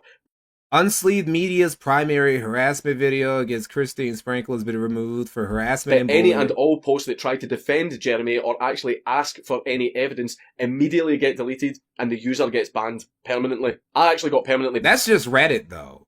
Like, bro, this is just Reddit people. You can't take what Redditors say to like mean anything like for the rest of the community. Redditors they're barely human. They don't like you can't just take their behavior for how the majority of the community Banned feels. for posting a comment saying that there was absolutely no evidence to support Sprankle's claims of years of harassment, and I was instantly permanently banned. This ain't shit compared to what was well, hold on. I was about to say this ain't shit compared to what was going on with Gamergate. But Gamergate actually is kind of better than well, look, dude, there's actually another subreddit of free magic on Reddit that is basically it's the anti-magic TCG subreddit, and you can find a bunch of pro-Jeremy, pro-quartering posts over there. So why didn't you show any of those? I replied back to the mods and says that it would probably be in their best interest to remove any and all posts relating to this incident, no matter what the post's about. It could be a post that hates or loves Sprankles or a post that hates or loves Jeremy. Just delete absolutely everything, go full scorched earth, and just completely drop this hot potato. And the reply... Just go to the free magic subreddit. It was a thing back then. The reply that I got from them was fucking spectacular. Again, if you see a post which violates our rule... Yeah, you could literally just make... He did. There is a dequartering, right? There's a dequartering subreddit. Oh, wait, there's not? Fuck. Did it get banned? Oh, no. Oh, I got confused. No, it's quartering is a Nazi. But no, there is a free magic. This is what I was talking about, right? Man, this is from a year ago. Let me see this. So what was the deal with Jeremy Hambone? So what was the deal with Jeremy Hambone / the quartering? I saw a post about the guy earlier and was curious why he was such a controversial figure. I saw a comment about how he exposed the DCI, but I couldn't find anything about this online when I looked the terms up. Can somebody knowledgeable in the situation please help fill me in? Let's see. Started as a semi-well-known MTG channel on Sleeve Media, typical content as far as I'm aware. Blah blah blah. Started some sort of opinion about disliking suggestive cosplayers taking advantage of people. They weren't. Who was Christine Sprankle taking advantage of? Just asking for Patreon donations. I guess Jeremy was taking advantage of people too. Then this caused an uproar on Twitter, causing people to... Okay, this is completely misrepresenting the situation. That is not how that happened. They also closed his MTG account over this. That part is true. Let's see. On the MTG... listen. He got it back. Jeremy exposed there being judges there were on the sex offender registry, and there were... Okay, this is completely... Like, no, that's not what happened. I mean, he did do this. He exposed one judge. He just exposed one judge who was still working with Wizards of the Coast. That was after. This is confusing the timeline. This happened after that. He's actually very milquetoast and boring. Wokes just hate him because he called out a thought. It exposed metal. Okay. Dude. These dudes, they're like kind of like misrepresenting the situation a bit. Please use the report button to let us know. Like, even the anti-woke subreddits are still like shit. That's how you know Reddit is cancer. We do not appreciate your threats, and we will report them to the admins of Reddit if they continue. Also, you know, free speech, last time I checked, Wizards isn't the government. Yeah, exactly. Is it gay that they just permabanned him? I do think that a permaban was excessive, even though he was begging for some type of ban. But still, they can ban anybody for any reason for as long as they want to. It doesn't matter. And honestly, here's the thing. It's arbitrary how they can ban people. It's also arbitrary how they can unban people. It's not an official thing. Like, he could get somebody to unban him if he got cool with somebody who works at Wizards of the Coast. Congratulations. Mr. Anonymous Mod. You know, he didn't bring up Jeremy being drunk once in this video, this 30-minute video. He didn't bring up Jeremy being a drunken asshole even one time, even though the alcoholism was a big part of why this happened. You are officially the biggest pussy I have ever come across in my entire life, and I've seen big Wait, who's he talking pussy. Mr. Anonymous Mod. You are officially the biggest pussy I have ever come across in my entire life, and I mean, that's a Reddit mod. That could be anybody. I've seen that's like 90% of Reddit mods, honestly. Big Red's nudes. You also have to laugh at some of the absolute dog shit that the mods are posting, trying to say that this is in everyone's best interest and we're trying to remain unbiased while failing spectacularly at doing that. I don't remember anybody ever saying we're trying to be unbiased. I think everybody who was just out of the gate, they were like, fuck Jeremy Hambley, fuck MTG headquarters, fuck Unsleeved Media, get this dude the fuck out of here. I think they were very open about that from the beginning, which I actually appreciate. I appreciate open hostility. It's passive aggressiveness that pisses me off, which is why I can't stand Jeremy, because he's a very passive aggressive guy. Some of the justifications that the mods were using for a ban. See, this is why Review Tech, right? Review Tech is better than Jeremy in this one aspect, and that's that while Jeremy is passive aggressive, Rich he'll just go crazy and he'll just go off on somebody. He'll just like hope that you'll die. He'll just call you a piece of shit. He'll just tell you that he'll pick his teeth. He'll pick his teeth with the bones of your career. He'll say some shit like that. Jeremy would never say nothing. He's a passive aggressive bitch. And was if he simply stated that not all Magic players are like this. Hashtag not all. The ban hammer is locked and loaded. That's fucking gay, mate. The Reddit mods banned people en masse, but allowed posts and comments encouraging hatred towards Jeremy to remain on the subreddit. So the Magic the Gathering subreddit is actively encouraging and is complicit in the hate campaign that's against Jeremy right now. And the thing that just makes this entire shit show so... Rich isn't scared to have a full-on Spurg meltdown. Exactly. And Rich will have his crash outs and his meltdowns while he's completely sober. Even when Jeremy gets drunk, his first instinct is to be a coward, right? Because again, I've said it multiple times. If that story with Matt Loader is true, and some dude in a dress really did just start punching him in his head out of nowhere in the middle of a bar, the fact that his first instinct wasn't to immediately take this dude who's way shorter than him. Again, Jeremy is 6'5", at least feet tall. He probably had almost 100 pounds on this dude. Even if he can't throw a punch, he could have just body slammed bro into the fucking floor. His first instinct wasn't to do any of that. It was to run away and wait for somebody to break it up and then try and sue him. That's Jeremy's version of the story, if we're to believe his retelling of it. Jeremy is a coward. Jeremy is a bitch. Beautiful. This is based on a fucking lie! Fuck you, bitch. Oh wow, that might actually be the worst aging thing in this whole video. Oh wow. 8 years ago. Again, this video is 8 years old. Yeah, I don't hate Dankula. This ain't a great video. We don't hate Dankula over here. But yeah, that didn't age well. This is based on a fucking lie! Fuck you, bitch. That's probably funny. He probably thought it was funny when he put it in. He probably doesn't think about this video anymore. Reddit mods very often get used as case studies for people that have God. Oh wow, this video has over 1 million views. Quite a few people have seen this. Okay. I wonder what they all... Maybe he does still remember this video. Alexis, but have you ever seen a Reddit mod in real life? They look like little fucking gimps. I don't even know. Can Reddit mods even leave their house? I didn't even know that Reddit mods could even leave their doorstep.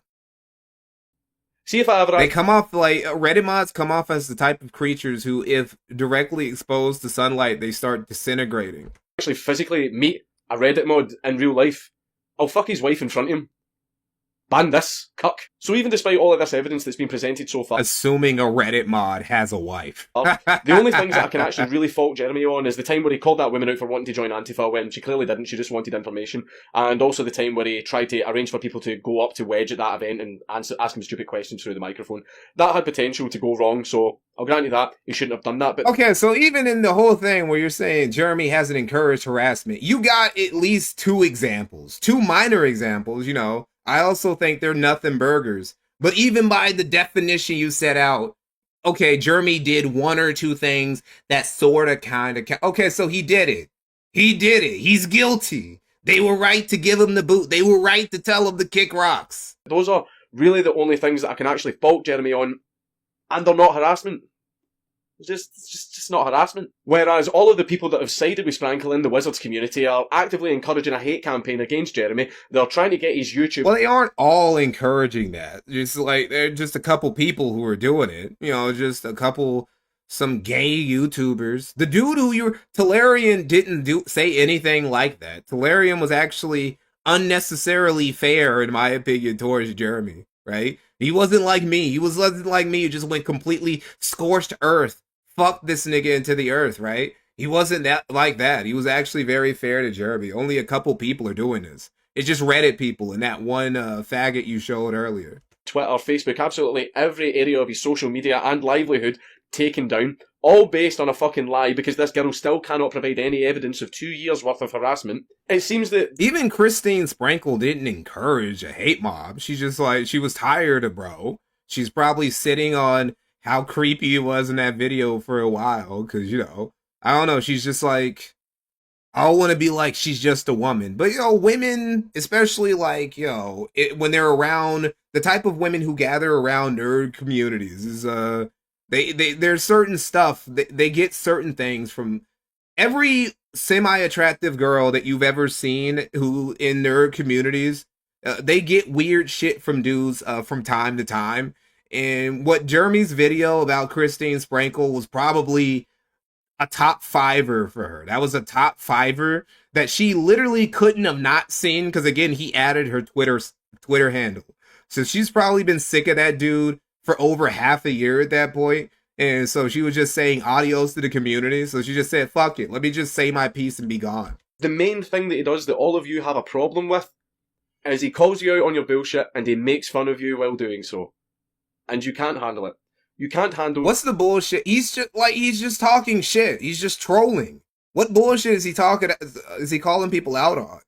I'll give him this. I'll say that the Magic Gate thing, the Magic Gate scandal, he tried to push as some major ground-shaking event that was going to fundamentally change everything for Wizards of the Coast. It was going to put them in the dirt because they had a cabal of Diddy's, P. Diddy's, and Jeffrey Epstein judging their tournaments and shit that went nowhere. I'll give Jeremy that. He has one W because he exposed literally one guy. And you know, that's enough. That's enough for me that's enough for me to give Jeremy one W. He exposed one pedophile in the community. But that was the only time where he successfully called somebody out in their bullshit in the Magic the Gathering community. Everything else was just him picking fights for no reason. Some mean words. Whereas all of the people that have sided with Sprankle are encouraging a... Dankula is looking at this too much from a anti-SJW or skeptic YouTuber perspective. And he doesn't understand that people in the Wizards, in the Magic the Gathering community, which is, it's always been pretty left-leaning, that community. I mean, I'm sorry, it just has. It has gotten worse, undeniably. You know, Black Aragon and all that bullshit. But it was what he was doing wasn't trying to impact any sort of positive change in the community. He was just trying to do what all the anti-SJW YouTubers he was watching at the moment were trying to do, and he was shit at it. Hate campaign against Jeremy. The entire fucking subreddit is doing a hate campaign. Basically, Jeremy, towards the end of Unsleeved Media / MTG headquarters, was trying to do what he would go on to effectively do on the quartering. He was trying to do that before he even left, but he was trying to do it inside of the community that he was a part of instead of against people on the opposite side of the political paradigm as him. And I'm sorry, that doesn't work, bro. If you keep taking shots at people in the same community as you, you're probably just gonna get kicked the fuck out. Against Jeremy. Everyone is instructing each other to flag his YouTube, flag his Patreon, flag his Facebook, and get all of those taken down, and they're even producing guides on how to do this, specifically for Jeremy. They are trying to petition Wizard to actually get him banned from all Wizards of the Coast events, and on top of all that, they're also trying to petition to get people banned from Magic the Gathering events just based on their opinion. Who's the bad guy here? All you betas need to start thinking with your That's head and not, your bro, dick. bro. All right, well, let me just let the video. Well, the video's basically over, but no, that is not what happened. That is not what happened, bro. They just tried to ban a guy because they didn't like his opinion. They banned him because he kept starting shit, and people got tired of it. That's why they banned him. What do you mean? Because of his opinion? There are conservative people. Believe it or not, it's true. It actually is true. There actually are conservative people in the Magic the Gathering community. There are. The thing is, it was him constantly just being an abrasive piece of shit, and they got tired of it because nobody was there. Nobody wants, even the conservative people don't really want to get involved in all the culture war nonsense. That was for, like, it wasn't the place for that. That's why he got banned. He got banned because he kept picking fights with people. It is really that simple. So yeah, that was we finally watched it. We finally watched the Thought Magic video. It was pretty bad, I'm not gonna lie. It was pretty shit. Not Dankula's finest work, not Dankula's finest moment. Let's see, where is somebody in the chat talked about a veteran video? Jeremy going after a veteran. Yeah, I'm on Kiwi Farms. I'm looking for it. Can you give me his name? Maybe if I search his name, it'll be easier to find. Because I like to watch that. Because otherwise, we can watch Coach Red Pill versus Quartering, and we to close it out.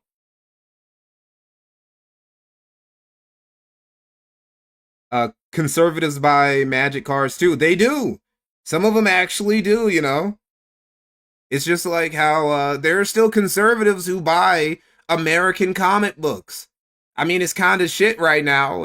Progressives have kind of shit up the place, but there's some good content that still gets released.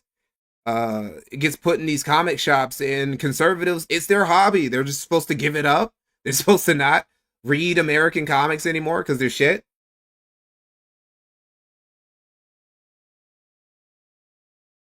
All right, we'll just watch the All right, we'll watch Coach Red Pill versus Quartering real quick. Let's see, where is it? Coach Red Pill actually has quite a few videos. Well, not quite a few videos, but when he was beefing with Jeremy, it's a short video, right? It's a short video. And in Jeremy's defense, he don't look bad. He didn't come off looking too bad in this video. I'm not gonna lie. He performed better than I thought he would. This is the video here.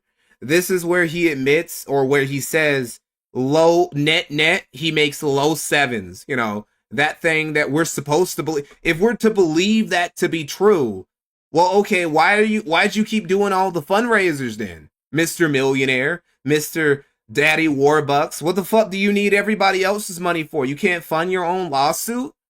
You can't fucking fund your own website, nigga? Like, why are you asking everybody else for handouts? You making money like that already. Oh, hold on real quick. Oh, hold on. Give me a second. Maybe I can find it. Maybe it's right here. Andy Nago. There was a while I used to think that Andy Nago's name was pronounced as Andy Nigga. You guys know who I'm talking about, right? That one Trump MAGA simp dude, that Asian guy. Not Ian Miles Chung, the other one. There are quite a few Asian dudes on Twitter who their entire thing is just simping for Trump all day. All right. Hey, what's up, Coach? Hey, how's it going? Not much. You're on the after show. Oh, that's great. Hey, Billy, how's it going? Hey, man. Look at everybody in chat. Look at this. Okay, we got Coach Red Pill.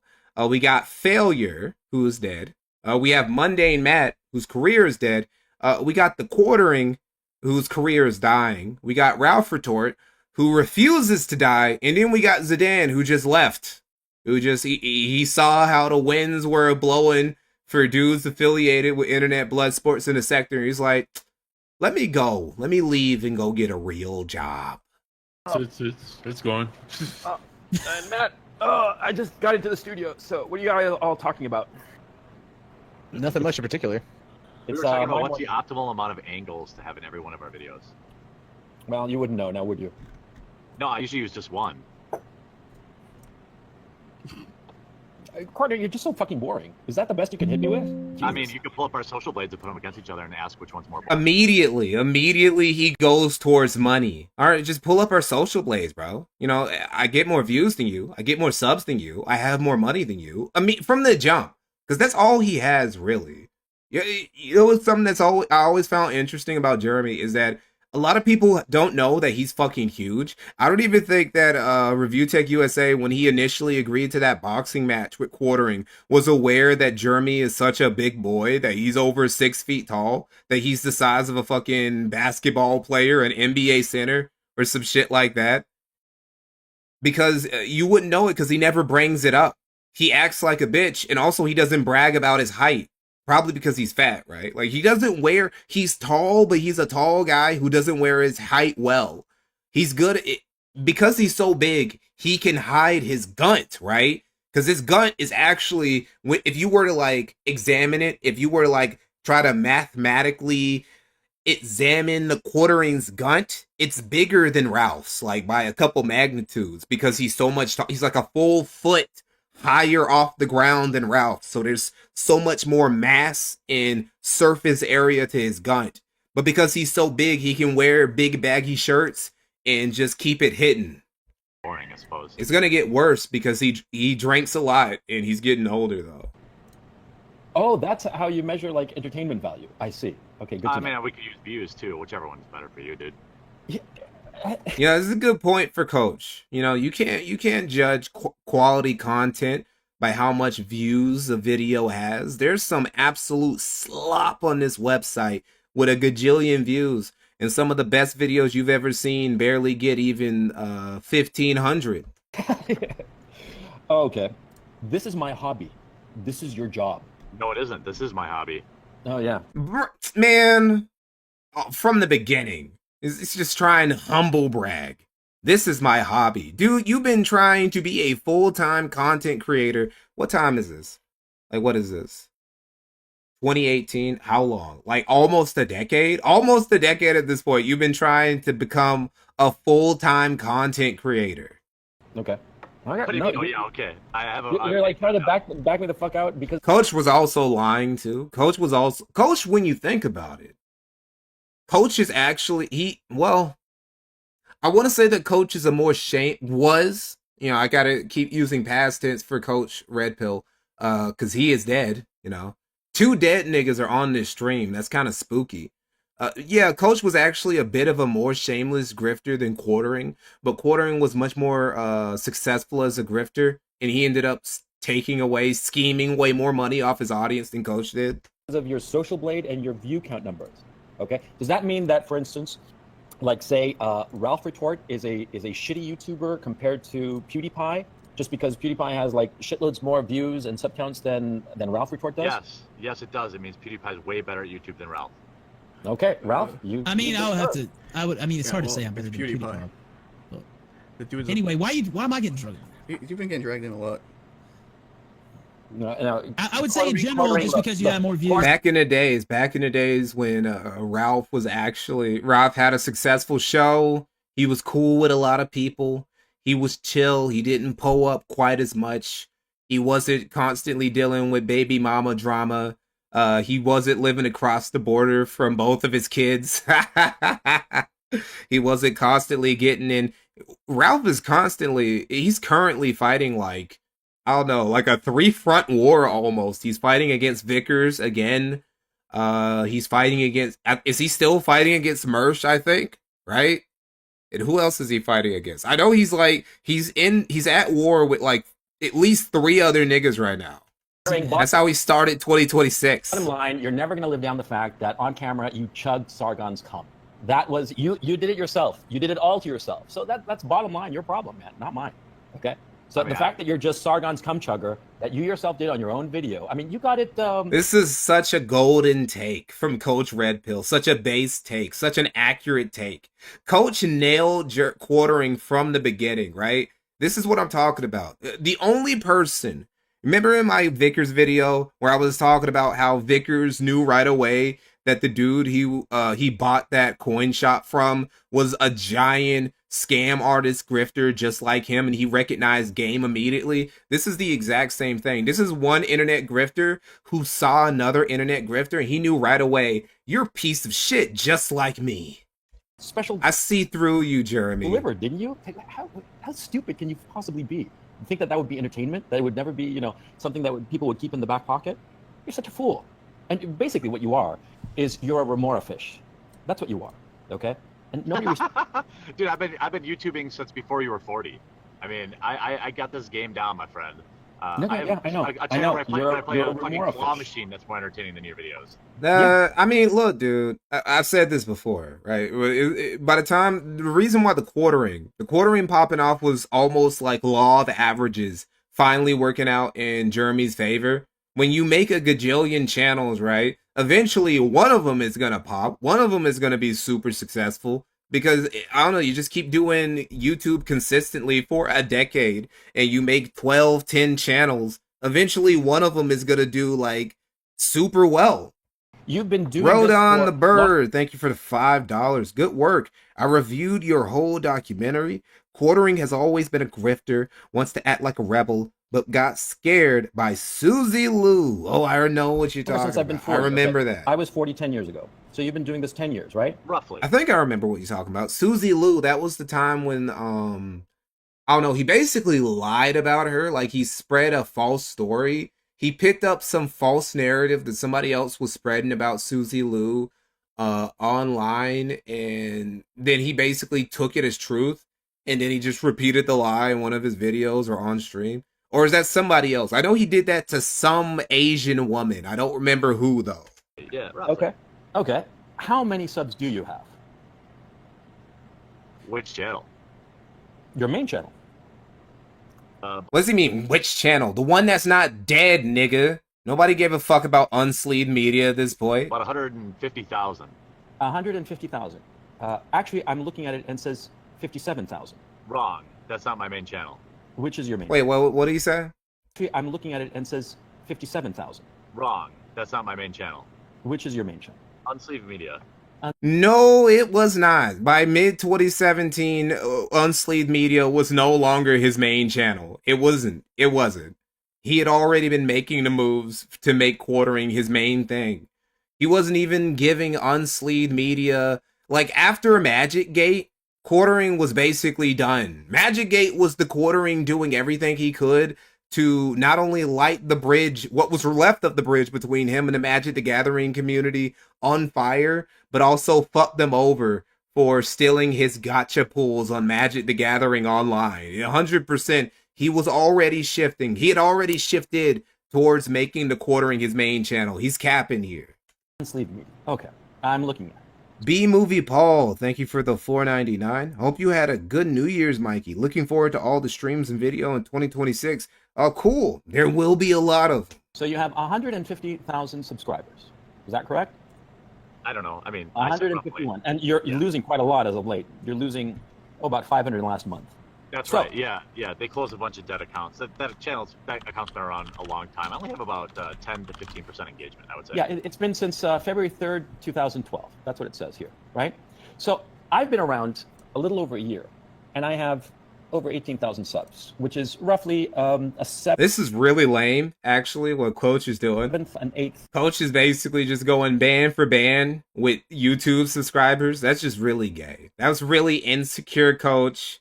I have more subs. Well, I have as many subs as you have in a fraction of the time. I actually have, okay. Of what you have. Going ban for ban with subscribers is just very lame. especially on YouTube, because subscribers doesn't mean that much. Again, I got over 600. We got over 600 people in chat right now. Awesome, right? Well, 600 people watching, excuse me. We have over 600 people watching right now. That's better than a lot of YouTubers with 3 or 4 times the amount of subscribers than me. This is like what Rich gets, slightly above what Rich gets on average on his streams, on his channel with over 70,000 subs. Having a lot of subs really doesn't mean a whole lot.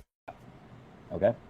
I've abandoned channels that are bigger than yours, dude. Nicholas Diorio, somebody brought him up in chat. Nicholas Diorio has about, well, no, not about. He has over 100,000 subs, I think. It's about 30 to 40,000 more subs on his channel that he streams with now, than Rich does on his channel. And he gets thousands of concurrent viewers compared to Rich's 500 to 600. So yeah, subs don't really mean much. Dude, I'm sure. $100K and I Isn't it sad that you've spent all this time and this is the best you've been? Oh, I got 4 iDubbbz watching you. Really? Wow.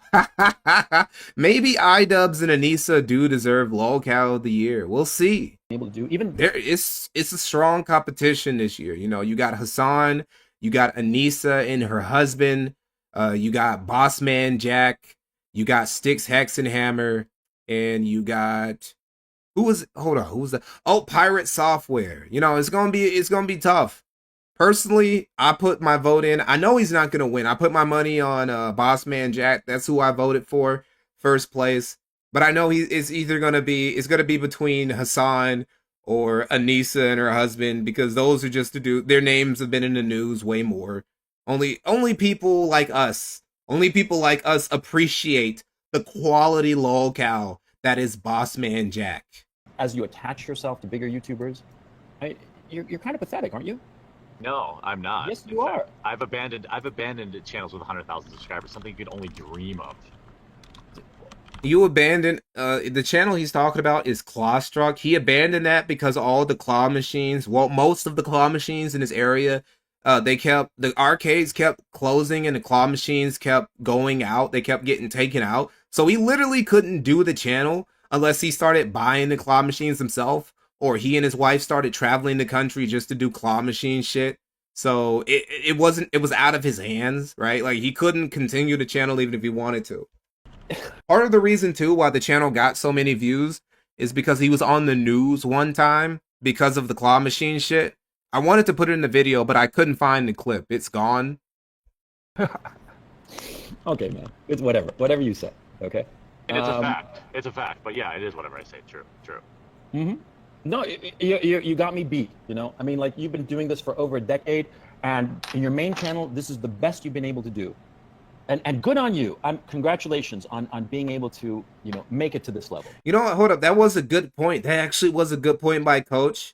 If Unsleeved Media, if we're led to believe Unsleeved Media was his main channel at this point in mid-2018, after 10 years, that being the best you can do, that was pretty lame. Because Jeremy wasn't rolling in the views at that point. You know, even though I'm looking at your sub base, right? The channel was pretty much dying after he no longer got promo material. And after he was banned by Wizards, the channel was basically doomed again. Because it wasn't just that you couldn't go to tournaments or events or anything like that anymore. It's also that people in the community wouldn't fuck with him anymore. So there was nothing you could do. And basically, you're static for over a year now. On social media, that's right. On the quartering, I gain more in a week than you gain in 3 months. So, I mean, that's all good too. Whichever you want to pick. Yeah. Good on you. I mean, I don't care. I don't. Look at this. Blazing Liberty. This is like part 5 of CRP versus the quartering. They've been going back and forth for a while. Measure the worth of somebody. I really wanted to put this in my doc, but it would have made the blood sporting chapter of that video had already gotten too long. Like, that's like the second, if I remember correctly, that's the second longest part of the video after the gathering, right? And a lot of that comes down to the length of the stream. So I could have clipped something like this and put it in the stream, but then it would have been, that part would have been like 16, 17 minutes. And that's too much. By their wallet? 14, 15 minutes is already too much for a chapter of a video that's not like, I don't know. like 30 minutes long. The Dark Viper AAU video only has 3 chapters that are all 10 to 12 minutes long, right? But that's fine because it's a shorter video. But when a video is long, I feel like the chapters, they have to be more... I feel like the chapters have to be a little bit shorter, more compartmentalized, because you're covering more material. I don't measure the worth of somebody by their sub count or view count. That's not how I measure people's value. Maybe you do. You do. You do. That. Yeah, no, I don't actually. I think YouTube's fucking gay. I mean, it's just a hobby for me. It's like, well, the thing is, see, like it is not. Why does he keep saying that? YouTube is just a hobby for me. Okay, well, why were you begging for? I'm so glad I haven't closed this video. What was this, Jeremy? You made this in 2016. That was 2 years before this argument you're having with CRP. Was this what you do for a hobby channel? Begging for your fans to give you more Patreon dollars so you can start doing this shit full time instead of doing your real life job? What do you mean it was just a hobby? You were the one who brought up sub counts. You were the one who... Yeah, he wanted to play it cool like Medicare and That's exactly what he was trying to... Sargon was his main E-Daddy, but Jim was also like a pseudo E-Daddy, a pseudo stepdaddy, up until he started fighting with Sargon. And then Sargon gained custody of Jeremy, so Jeremy started fighting against Medicare. And of course he lost. He lost terribly. This is like, honestly, I feel like out of all the times, out of all the fights, all the battles Jim got into over the years, I feel like the brief little battle he got, the brief little back and forth he got into with Jeremy, probably the most one-sided ever. Jeremy barely put up a fight. You brought up view counts. Right, in response to you telling me my content's boring, which it clearly isn't, because people generally don't subscribe to No, I'm not saying that your content is boring. I'm saying you are boring. I think that you are trivial. Oh, yeah, okay. You're nothing. You're just a remora fish, okay? So that's what I think of you. I mean, just so Correct. that we're really clear. Based. See, this is what I'm talking about. Coach is reading this dude. He's reading them like tea leaves. I think that you're just a cum chugger, a goony bird, a fluffer, who comes up to bigger YouTubers and tries to leech off their numbers. I think that that's what you are. I'm glad that we... That is true. That's 100% true. That is how Jeremy first got his start, by leeching off all of the big dudes in the skeptic and sector communities, right? He was doing it to Sargon. He was doing it to Ralph. He was doing it to all of them. He was doing it to Warski. He was doing it to all the dudes with bigger platforms than him. Have the opportunity to tell each other this to each other's face. Because see, I do this for fun because I think it's entertaining and challenging. You do this because you need the ego boost, because you're a failure in your life. I've already had my life. Okay, in what aspect would you consider me a failure? I'll go education to education. I'll go house to house with you. I'll go wife to wife with you. I'll go bank account to bank account with you. I don't think you want to go there. Okay, sure. I will. How many children? I will. How many children? 0. Okay, I've got 4 by 3 different women. Okay, so you're a shitty dad. Congratulations. Okay, that's a good one. That was a good one from Jeremy, because he is correct. Like, what the fuck is this? I got 4 children from 4 different women, and I don't take care of any of them. Congratulations? I mean, I don't know what to say. Like, what is that? Is that supposed to be praise? I don't know. Maybe that's a very hood nigga mentality, right? That's a very hood nigga take. Just thinking having a bunch of kids by a bunch of baby mamas is something to be proud of. Like, no, nigga, take care of your kids. What do you mean? No, I've been able to procreate in a way that you haven't. You got to remember that Coach Red Pill, his real name is Gonzalo Lira. He is Chilean. He is Latinx, right? So he kind of has, he's not completely Caucasian. He's like Nick Fuentes, right? He's not completely white, so you get a little bit of that third world, or, well, Chile isn't a third world country, really. But you get a little bit of that third world mentality in dudes like this from time to time.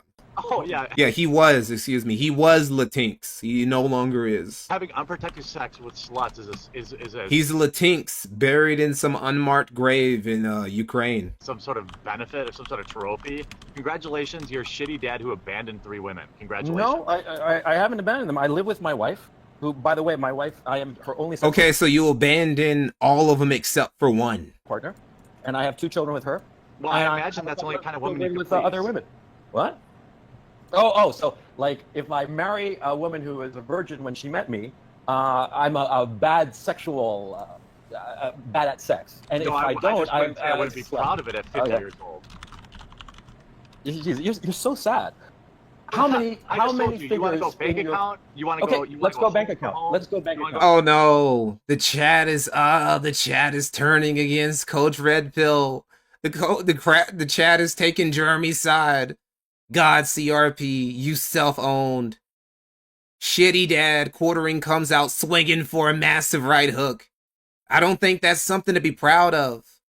Scratch that bitch's eyes out. For education, I will dominate you in any one of them. Okay, where did you go to school?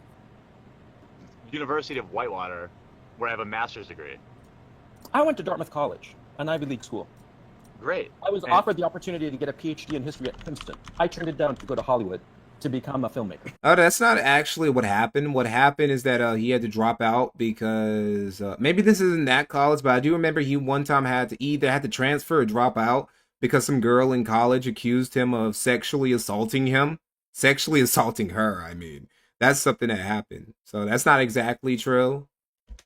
Also, Jeremy's master's doesn't really mean much because, again, he got it in marketing. Jeremy has a master's in marketing, and we see how good of a marketing genius he is, right? We see how much of a salesman he is. So you didn't complete it. Oh, shit. My bad. Why'd I do that? Fuck. All right. Net. All right. No. Saying that you got so much money that you're so rich. I'm a dummy. I was offered the opportunity to get a PhD in history at Princeton. I turned it down to go to Hollywood to become a filmmaker. And so you didn't complete it. You have your undergrad. I had the opportunity to go. So you have your undergrad. It's not true. Also, you went to Hollywood. He made no movies. The only credit that he has of any media that was published was for some game, some shooting game, some first-person shooter, right? Where he did he wrote some story notes for a first-person shooter with barely any story in it. That's like the height of his career. Also he wrote Wiltshire Boulevard, a book that doesn't exist and was never released. Yeah, and you have a master's? Yes, How much I did do. you pay for that? Maybe 70,000, probably all in. Smart. See? I wouldn't have had to pay for my PhD. I would have gotten... That was a waste of money. 70,000 with the knowledge and marketing that he got. That was a complete waste of money, Jeremy. Research grants. But you did... Coping. That's exactly right, Nick. Didn't get it. Okay, fine. Tell me, you talked about bank accounts. I want to hear about... Deltays. What is the TLDR about how CRP died? Well, basically, to make it short, he ended up in Ukraine with his family because he was doing some weird grifting cult shit, right? It's basically Fight Club. Slavic version of Fight Club is what he was trying to do in Ukraine. It didn't work out. The Ukraine-Russian war popped off. Russia invaded. Coach, for some reason, decided that in the country that he was residing in that was being invaded to take the side of the people invading it. And he was always talking shit about Ukrainians, the Ukrainian government, talking about how awesome the Russians and the Chechens and Putin were. And, you know, he was making videos and taking photos and posting them on his social media where the fucking Russians could just casually look at it. So the Russians started accusing him of giving away military positions, and they ended up arresting him. And then he ended up dying while he was locked up of pneumonia. And that's the end of Coach Red Pill. And it was actually it was almost a national story. Tucker Carlson picked it up, and it almost went somewhere, but then it was forgotten. So that's how Coach Red Pill went out. About the bank account. Went out pretty sad, not gonna lie. Because that's going to be fucking funny. Go You'll ahead. lose badly there, too. Okay, tell me. The sector does mean that the sector now has like geopolitical implications. The sector has geopolitical connections because of Coach Red Pill, though. Tell you. I said, what is that supposed to be? You want me to fax you my bank account statement? Like, how many bread tubers do you know where they were they were even minor figures in the biggest war to take place in European soil since World War II? None. but I can name at least one dude from the sector who was part of that. Sure, why not? I mean, you're saying that you've got so much money that you're so rich. I really want to hear it. How much do you have? I didn't say I was so rich. I was saying based on what I assume you're doing with your life and what I'm doing with mine, I'm probably in a better financial state than you. I have a better home than you. I have a wife. I have no bastard children. I mean, which one do you want to take? Okay, you said that you had such a great bank account. Tell me how many figures in your checking account. Actually, hold up. I just thought about it. Because of Laura Loomer wasn't like part. Well, hold up. She was part of the dissident right. Well, they called it the alt-light. And she was on the kill stream a lot, right? She was on Warski Live, right? So I guess she's like sector adjacent. So when you think about it, the sector also has White House connections too, more than BreadTube does. When you think about it. Yeah, it's kind of crazy. I'm just thinking about it. But you can actually play a couple. There's not that many degrees of separation between some random dude, between say Warski and Vladimir Putin, or like Zelensky and Trump, because of like the sector shit. Actually, checking's pretty low. Probably only 5, right? I don't keep a lot of money in checking. Okay. That's it?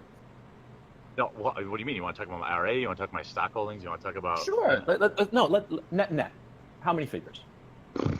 Net, probably low 7s. Okay. Okay, look, bro. Low 7s. So again, what's today's date? This date? I said today's date. This day's date. So this was May 25th, 2018. Okay, so net, he says low 7s. When was this posted? This posted May 8th, 2019. Oh, wait, hold up. Never mind. That's way too late. I was about to say, let's see. Wait, he went to Gen Con. It was around summer. Yeah, it was around summer or autumn of 2018. So net, low 7s. How come? Why did you need this fundraiser? Why did you need Ethan Van Sciver to do a fundraiser for you, bro? Why did you need to do a fundraiser for exclusively games, dude? If you're making low 7s, right? Either you were lying here about making low 7s, or you're literally begging other people to give you money while you were already a millionaire. So which is it, Jeremy? At 35. At 35. Okay, good. Low 7. That's net. Yeah? Yes, I understand what net means. Mm-hmm. Okay. Do you though? I don't know if you do, because if you do, then that means you've been lying to people about needing all this money you've been crowdfunding over the years. I win. You got low 7s, I win by multiples. Then you should be able to put in a $499 super chat right now. Okay, I always laugh at that part because it's one of the only examples I can think of Jeremy actually being quick on his feet and coming up with a good comeback. It's like, okay, coach, you Mr. Moneybags, right? You just balling out of control. All right, if you're a fucking millionaire, if you got more than me, I got low 7s, fucking throw 500 throw 500 in chat right now. Right now, if you got money like that. Actually, I can't because I'm in Ukraine and Super Chat doesn't work here. Man. That's some bullshit. PayPal works though. Yeah. There we go. But yeah. We got any Ukrainians in chat? Is that true? Is it against the law for you guys to super chat over there? Or can you not super chat in like Slavic regions of the world? Why are you doing this? Why are you trying to see that you have? Because I know I have at least one Ukrainian guy who comes here who's in chat, and I don't know. He seems to. I remember him sending me like $1.99 or something one time. Maybe it changed. Maybe things were different back in 2018. Why? Okay. You're a cum chugger. Face it. Oh no. Okay then. I was about to say, did Zelensky give Ukrainians the privilege of finally super chatting on YouTube streams? You're nothing but a remora cum chugger. I mean, I know you know. I know you know. YouTube weren't a big deal for you. If it weren't a big deal to you, you wouldn't be attaching yourself to big names to up your subscription base. What do you even mean? You have more videos with Sargon's name in it than I do, my dude. What do you even mean attaching to bigger YouTubers? Two. Okay. Now, and one of them is private or unsubscribed, rather. And so, no, that's not the case. But see, this is your job, and I know it's your job. No, okay? it isn't. Yes, it is. Because it is your job. Stop it with the I'm a hobby tuber shit. This is 100% your job, dude. It isn't. I run a search and marketing agency that earns a fuckload more than I do on YouTube. That is a lie. That is 100% a lie. That's bullshit. It was never doing that well. If it was doing that well, if his marketing agency was doing that well, he would have kept doing that instead of ever trying to become a YouTuber. I mean, it's fucking cringy to compare paycheck. You're right. If his marketing agency was that well, he wouldn't have ended up having to get some loan forgiveness for it. You wouldn't have needed that PPP loan. You brought it up, man. You were the one who said that you have a huge bank account. If you want to measure bank accounts or everything, look. Bottom line, okay. Yes, Waterwall. This is Coach is calling the kettle black. This is Spider-Man pointing at Spider-Man. You went to a shithole of wherever the fuck you come from, bumfuck America, right? Fuck America, right? Yeah, Ukraine's a bunch of fucking. You're 35 and a failure in terms of being able to procreate. And that's actually another good point from Jeremy. It's like you're saying that the Midwest, you're saying Milwaukee. I think that's where Jeremy's from. It's Milwaukee specifically, or is it just Wisconsin in general? I'm not sure specifically the city, but you're saying that, no, I remember it is Milwaukee. So you're saying Wisconsin, Milwaukee, whatever, is bumfuck nowhere. Nigga, you're in Ukraine. And again, no diss to the Ukrainians in the chat. I fuck with you guys who are watching the stream and all that shit. But you guys know, that Coach is in no position to talk about somebody being in bumfuck nowhere. There's a reason why you're in Ukraine, Coach. Well, why you were in Ukraine. It's because it was very cheap to live there.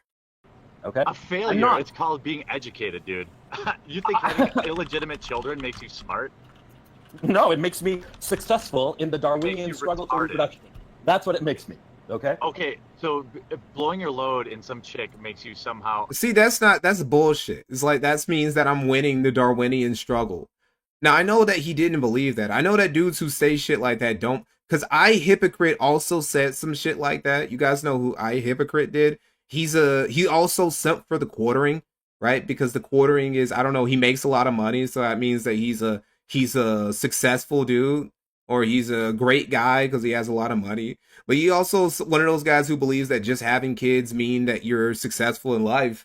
But these niggas would never praise the black community. And shit, dudes over here can't stop pumping out kids. Fucking pump out 8-7 kids from 5 or 4 different baby mamas. Are we winning? Are black people the most Darwinian and successful people in America? A success. That is a really low bar. No, man. Okay. Yeah, Ralph is actually super winning then. If, just having bastard children just means that you're winning the game. Ralph is on top. Whatever. I appreciate you're not winning this. You're not winning this. I don't understand why you're trying to do it. Okay? Because I appreciate that you love your children. You're just a loser. Okay? You're nothing. I mean, you were the one who said, let's compare bank account to bank account, education to education. You got a piddly little master's degree from some shithole college in Montana, wherever the fuck that is. So you completed your undergrad. I got an undergraduate degree at an Ivy League school. I was trained by Walter Sinnott Armstrong in philosophy and Heide Whalen in Russian history. I was offered the opportunity. We don't know what the fuck that is, dude. Those could be nobodies. You're just saying words, just saying names, just name dropping. This is a sector, nigga. Nobody knows who those people are. Opportunity to continue on and get my doctorate at Princeton University in Russian history, and I decided you didn't do. Because I could have. I was offered the opportunity, and I decided to take another opportunity. You can't do everything at the same time in life, but you know the idea of cost of opportunity? You have any idea what that means? You see, even if we believe that, obvious lie that Coach just told about why he didn't complete his degree, you went to Hollywood and then you accomplished literally nothing while you were there. So it was a waste of time anyway. You might as well have completed your degree, bro. I understand. If Coach had completed his degree and just gone down a regular career, he probably wouldn't have died in Ukraine. So, don't drop out of college, kids. you'll end up two ways. You'll either end up like Gonzalo Lira, or you'll end up like Nick Fuentes. You'll end up like one of those two Latinx niggas. I also sound like a kid that's like, I could have skipped a grade, but my parents held me back. I actually skipped 2 grades, but that's another conversation. Oh my god, dude. Coach used to do stuff like this all the time, right? Even back then, I was like, why does everybody take this dude so seriously? Why does anybody take this dude seriously? He's obvious. I could tell. Maybe it's just because my background, because I grew up around people like this, who you could just tell that they're bullshitting. And I was like, man, this dude is obviously just a bullshitter. Why does anybody take him seriously? Best, dude. I love you, man. You're the best. Yeah, and you're a cum chugger. You did it on your own channel. Do you? I mean, you really don't. You actually. I mean, you know that was a joke, right? See, if you Jeremy, even if it was a joke, you still made a joke. You still made a video and did a skit about drinking another man's cum. You can't just say, haha, that's a joke. You went through effort. That was some of the most effort that Jeremy has ever put in a video. Most of Jeremy's videos are slop. Most of Jeremy's video are just, he looks something up and then he puts his face on the camera and he talks about the thing that he looked up. That video, he got props. He filled up the vial. He filled up the tube. He put it in a box. He printed out a handsome photo of Sargon and wrote a fake invoice and all that shit. He put a lot of effort into making a video about him drinking Carl Benjamin semen. So you can't just come here and be like, hey, you know that was a joke, right? Okay, well, if it was a joke, why'd you put so much effort into it? I don't know, you're very passionate about that joke, buddy. You have to tell somebody that it's a joke? Apocalypse Forever, thanks for the $4.99. Yo, regarding Comicsgate, how important are the shitty webcomics guys to that whole saga? Well, it's very... because they were crucial to a certain extent, especially when it came to the coin, the Ribbit coin scandal or whatever. That was important. The flag it shit, that was important. They actually did serve a pretty important role. Them and DNA, I think that's what it's called. Vicky and Dean, right? Those guys were also very helpful. All those guys. There are a lot of anti-CG guys who were very helpful overall in me making the video. So yeah, I appreciate the shitty webcomic dudes. Dibbers, thanks for the $10. Didn't CRP also start the Fight Club cult shit after he got demonetized on YouTube? Also, big love. Discovered you through Nick video, though one of Almighty Lolly streams. Oh, really? So, damn, a lot of people reacted to that, dog. That's pretty based. Yeah, Coach is the one who tried to start Ukrainian Fight Club. That was him. Then whose fault is that? You're the only person on the planet that doesn't know that that was a joke. I'm just taking it at face value, man. No, you're not. You are the only person on the planet that didn't know that was a joke. Of course I know it's a joke, you imbecile.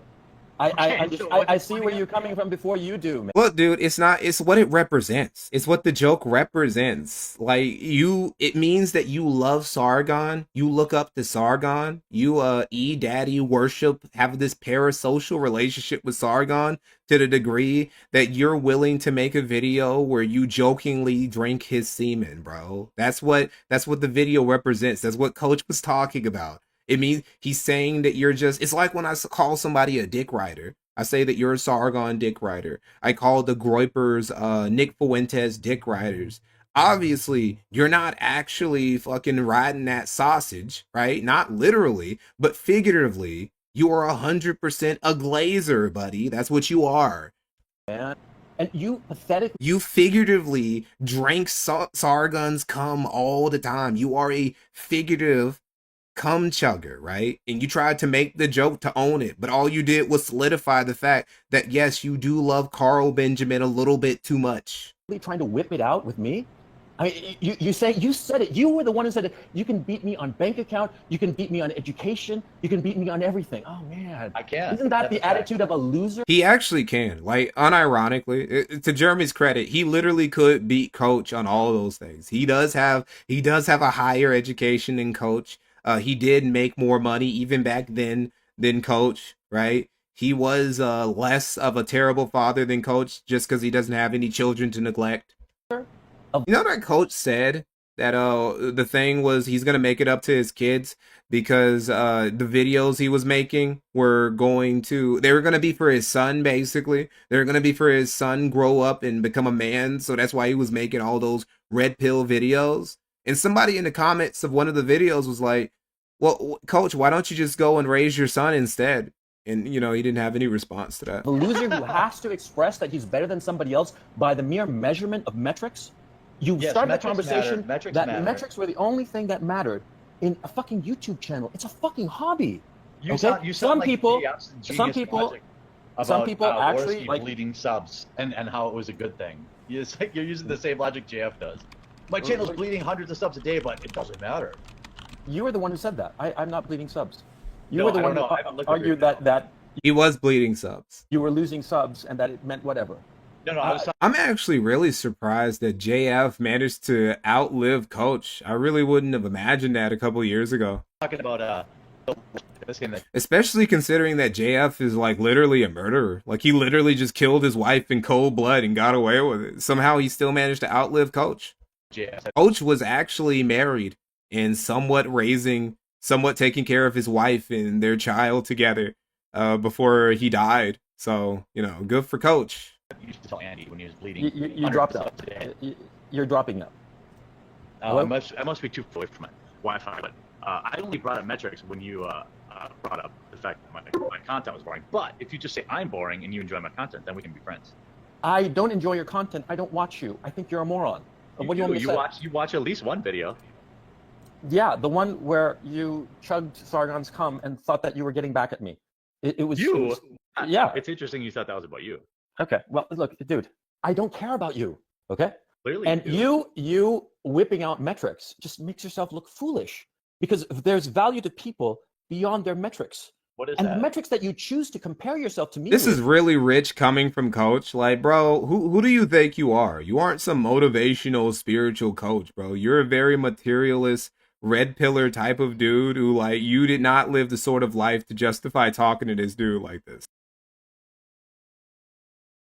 You lose. You know, actually, I'm surprised that Jim also outlived Coach Red Pill. Sector niggas have some ridiculous durability for real. Jim has outlived cancer much longer than he probably should have. I don't know why it is. I don't know. Even Coach, it took Coach being caught up literally in a war zone and pissing off like the government of the country that was being invaded for him to finally die. And even then he died via disease while being captured, right? Sector dudes are the most durable people on the internet. Like, Ethan Ralph should have been dead at least 6 or 7 times by now. I was sure that there was going to be some update about Ralph where we just found out that he got decapitated by some cartel dudes in Mexico. But he's still here. He made it to 2026. I don't know how. Which is what just foolish. What metrics would you like to use? Camera angles, you win. I don't measure people's audio value quality, you win based too. on Your audio metrics. quality is really good. Okay. Whatever. Actually, video quality anyway, you win too. The Actually, other overall adults production, here. you do. Okay, I just wanted to have a friendly conversation with some nice people. That's why. Oh yeah, I'll mute myself. You talk to everyone else. I don't want to. Sure. That would be terrific for all involved, Quartering. Yeah. Anyway, what are we all talking about? I don't know, man. I don't know anymore. The only reason I started commenting is because I thought we were on air, and turns out I don't think we were.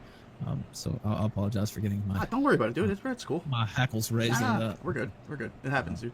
But yeah, as far as I'm concerned, you guys can keep talking. I don't have anything to say. We had Boomer Sports, real quick. That's what chat was calling it. Yeah. Well, that's why I renamed the stream. Well, anyway, that's it. Too, so. That's it. Jeremy basically just, well, he didn't leave. He muted himself. He just peaced out because there was no point going. So, yeah, that's cool. That's basically about it. We could keep going, but I'll probably save it for something later because it really doesn't fit the theme. I like my streams to have a theme, an overarching theme. And this was basically all I wanted to cover. Really was the thought magic shit. And why he actually got banned from the Magic the Gathering community. And it wasn't just because he was being a bit of an edgy boy. It's because he was being an abrasive asshole for a minute. And people just got sick of him. And whether or not Christine Sprinkle had left the community or not, he still would have been told to get gone because he just wasn't welcome anymore. He just causing too much of a fuss. Anyway, you guys can expect some content from me this month. We got another video being cooked up. It's about a new topic, right? We're going to revisit a lot of things in 2026. I got a new Cometscape video. I've been collecting receipts on a new Nick Fuentes video. I'm actually very eager to get to, right? But we got to wait. We got to wait because I always say the best things with Nick happen after the holidays. I want to wait until after January. That's what I want to say for the Nick video. I'll give it until after January before I start working on his video seriously. But I also want to start talking, getting on some new shit. And that's what this next video is going to be. It's going to be about a new subject, like just a new locale basically that I found. A new story I want to share with you guys. You know, I'm working on that right now. We're probably going to do another, we might do another quartering leftover stream, maybe later this month, maybe not for the next stream or whatever. But there's stuff in the pipeline. I got content for you guys. So anyway, thanks for everybody showing up. If you came from other YouTubers, you came from Nick Diorio stream or Almighty Lolly stream or any of that shit. You know I got a lot of casino bros who show up in chat. I appreciate all you guys. So thanks for coming around. I'll see you later.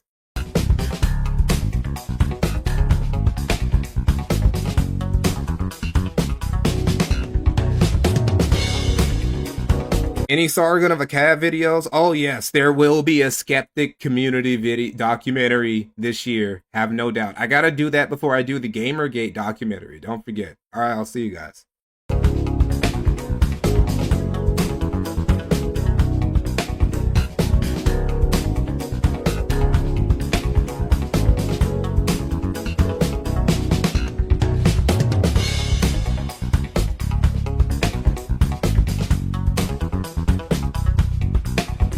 Wait, I'm retarded. Why do I always forget to do this, dude? Like every stream, it's like the easiest thing to do, but I forget to do it literally every time. Like literally the most basic thing in the world. Hold on, give me a second. So here's what I'm about to do. Literally just give me 5 minutes. Just give me 1 minute, please.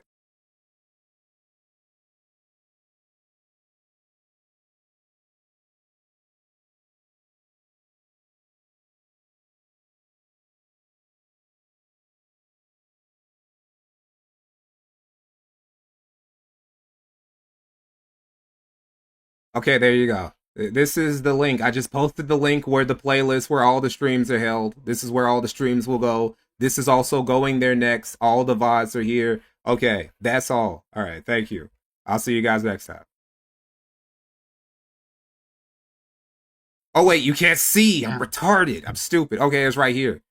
All right, there you go. All the VODs, all of them, right here in this stream that I just posted the link of. All right, thank you. Bye.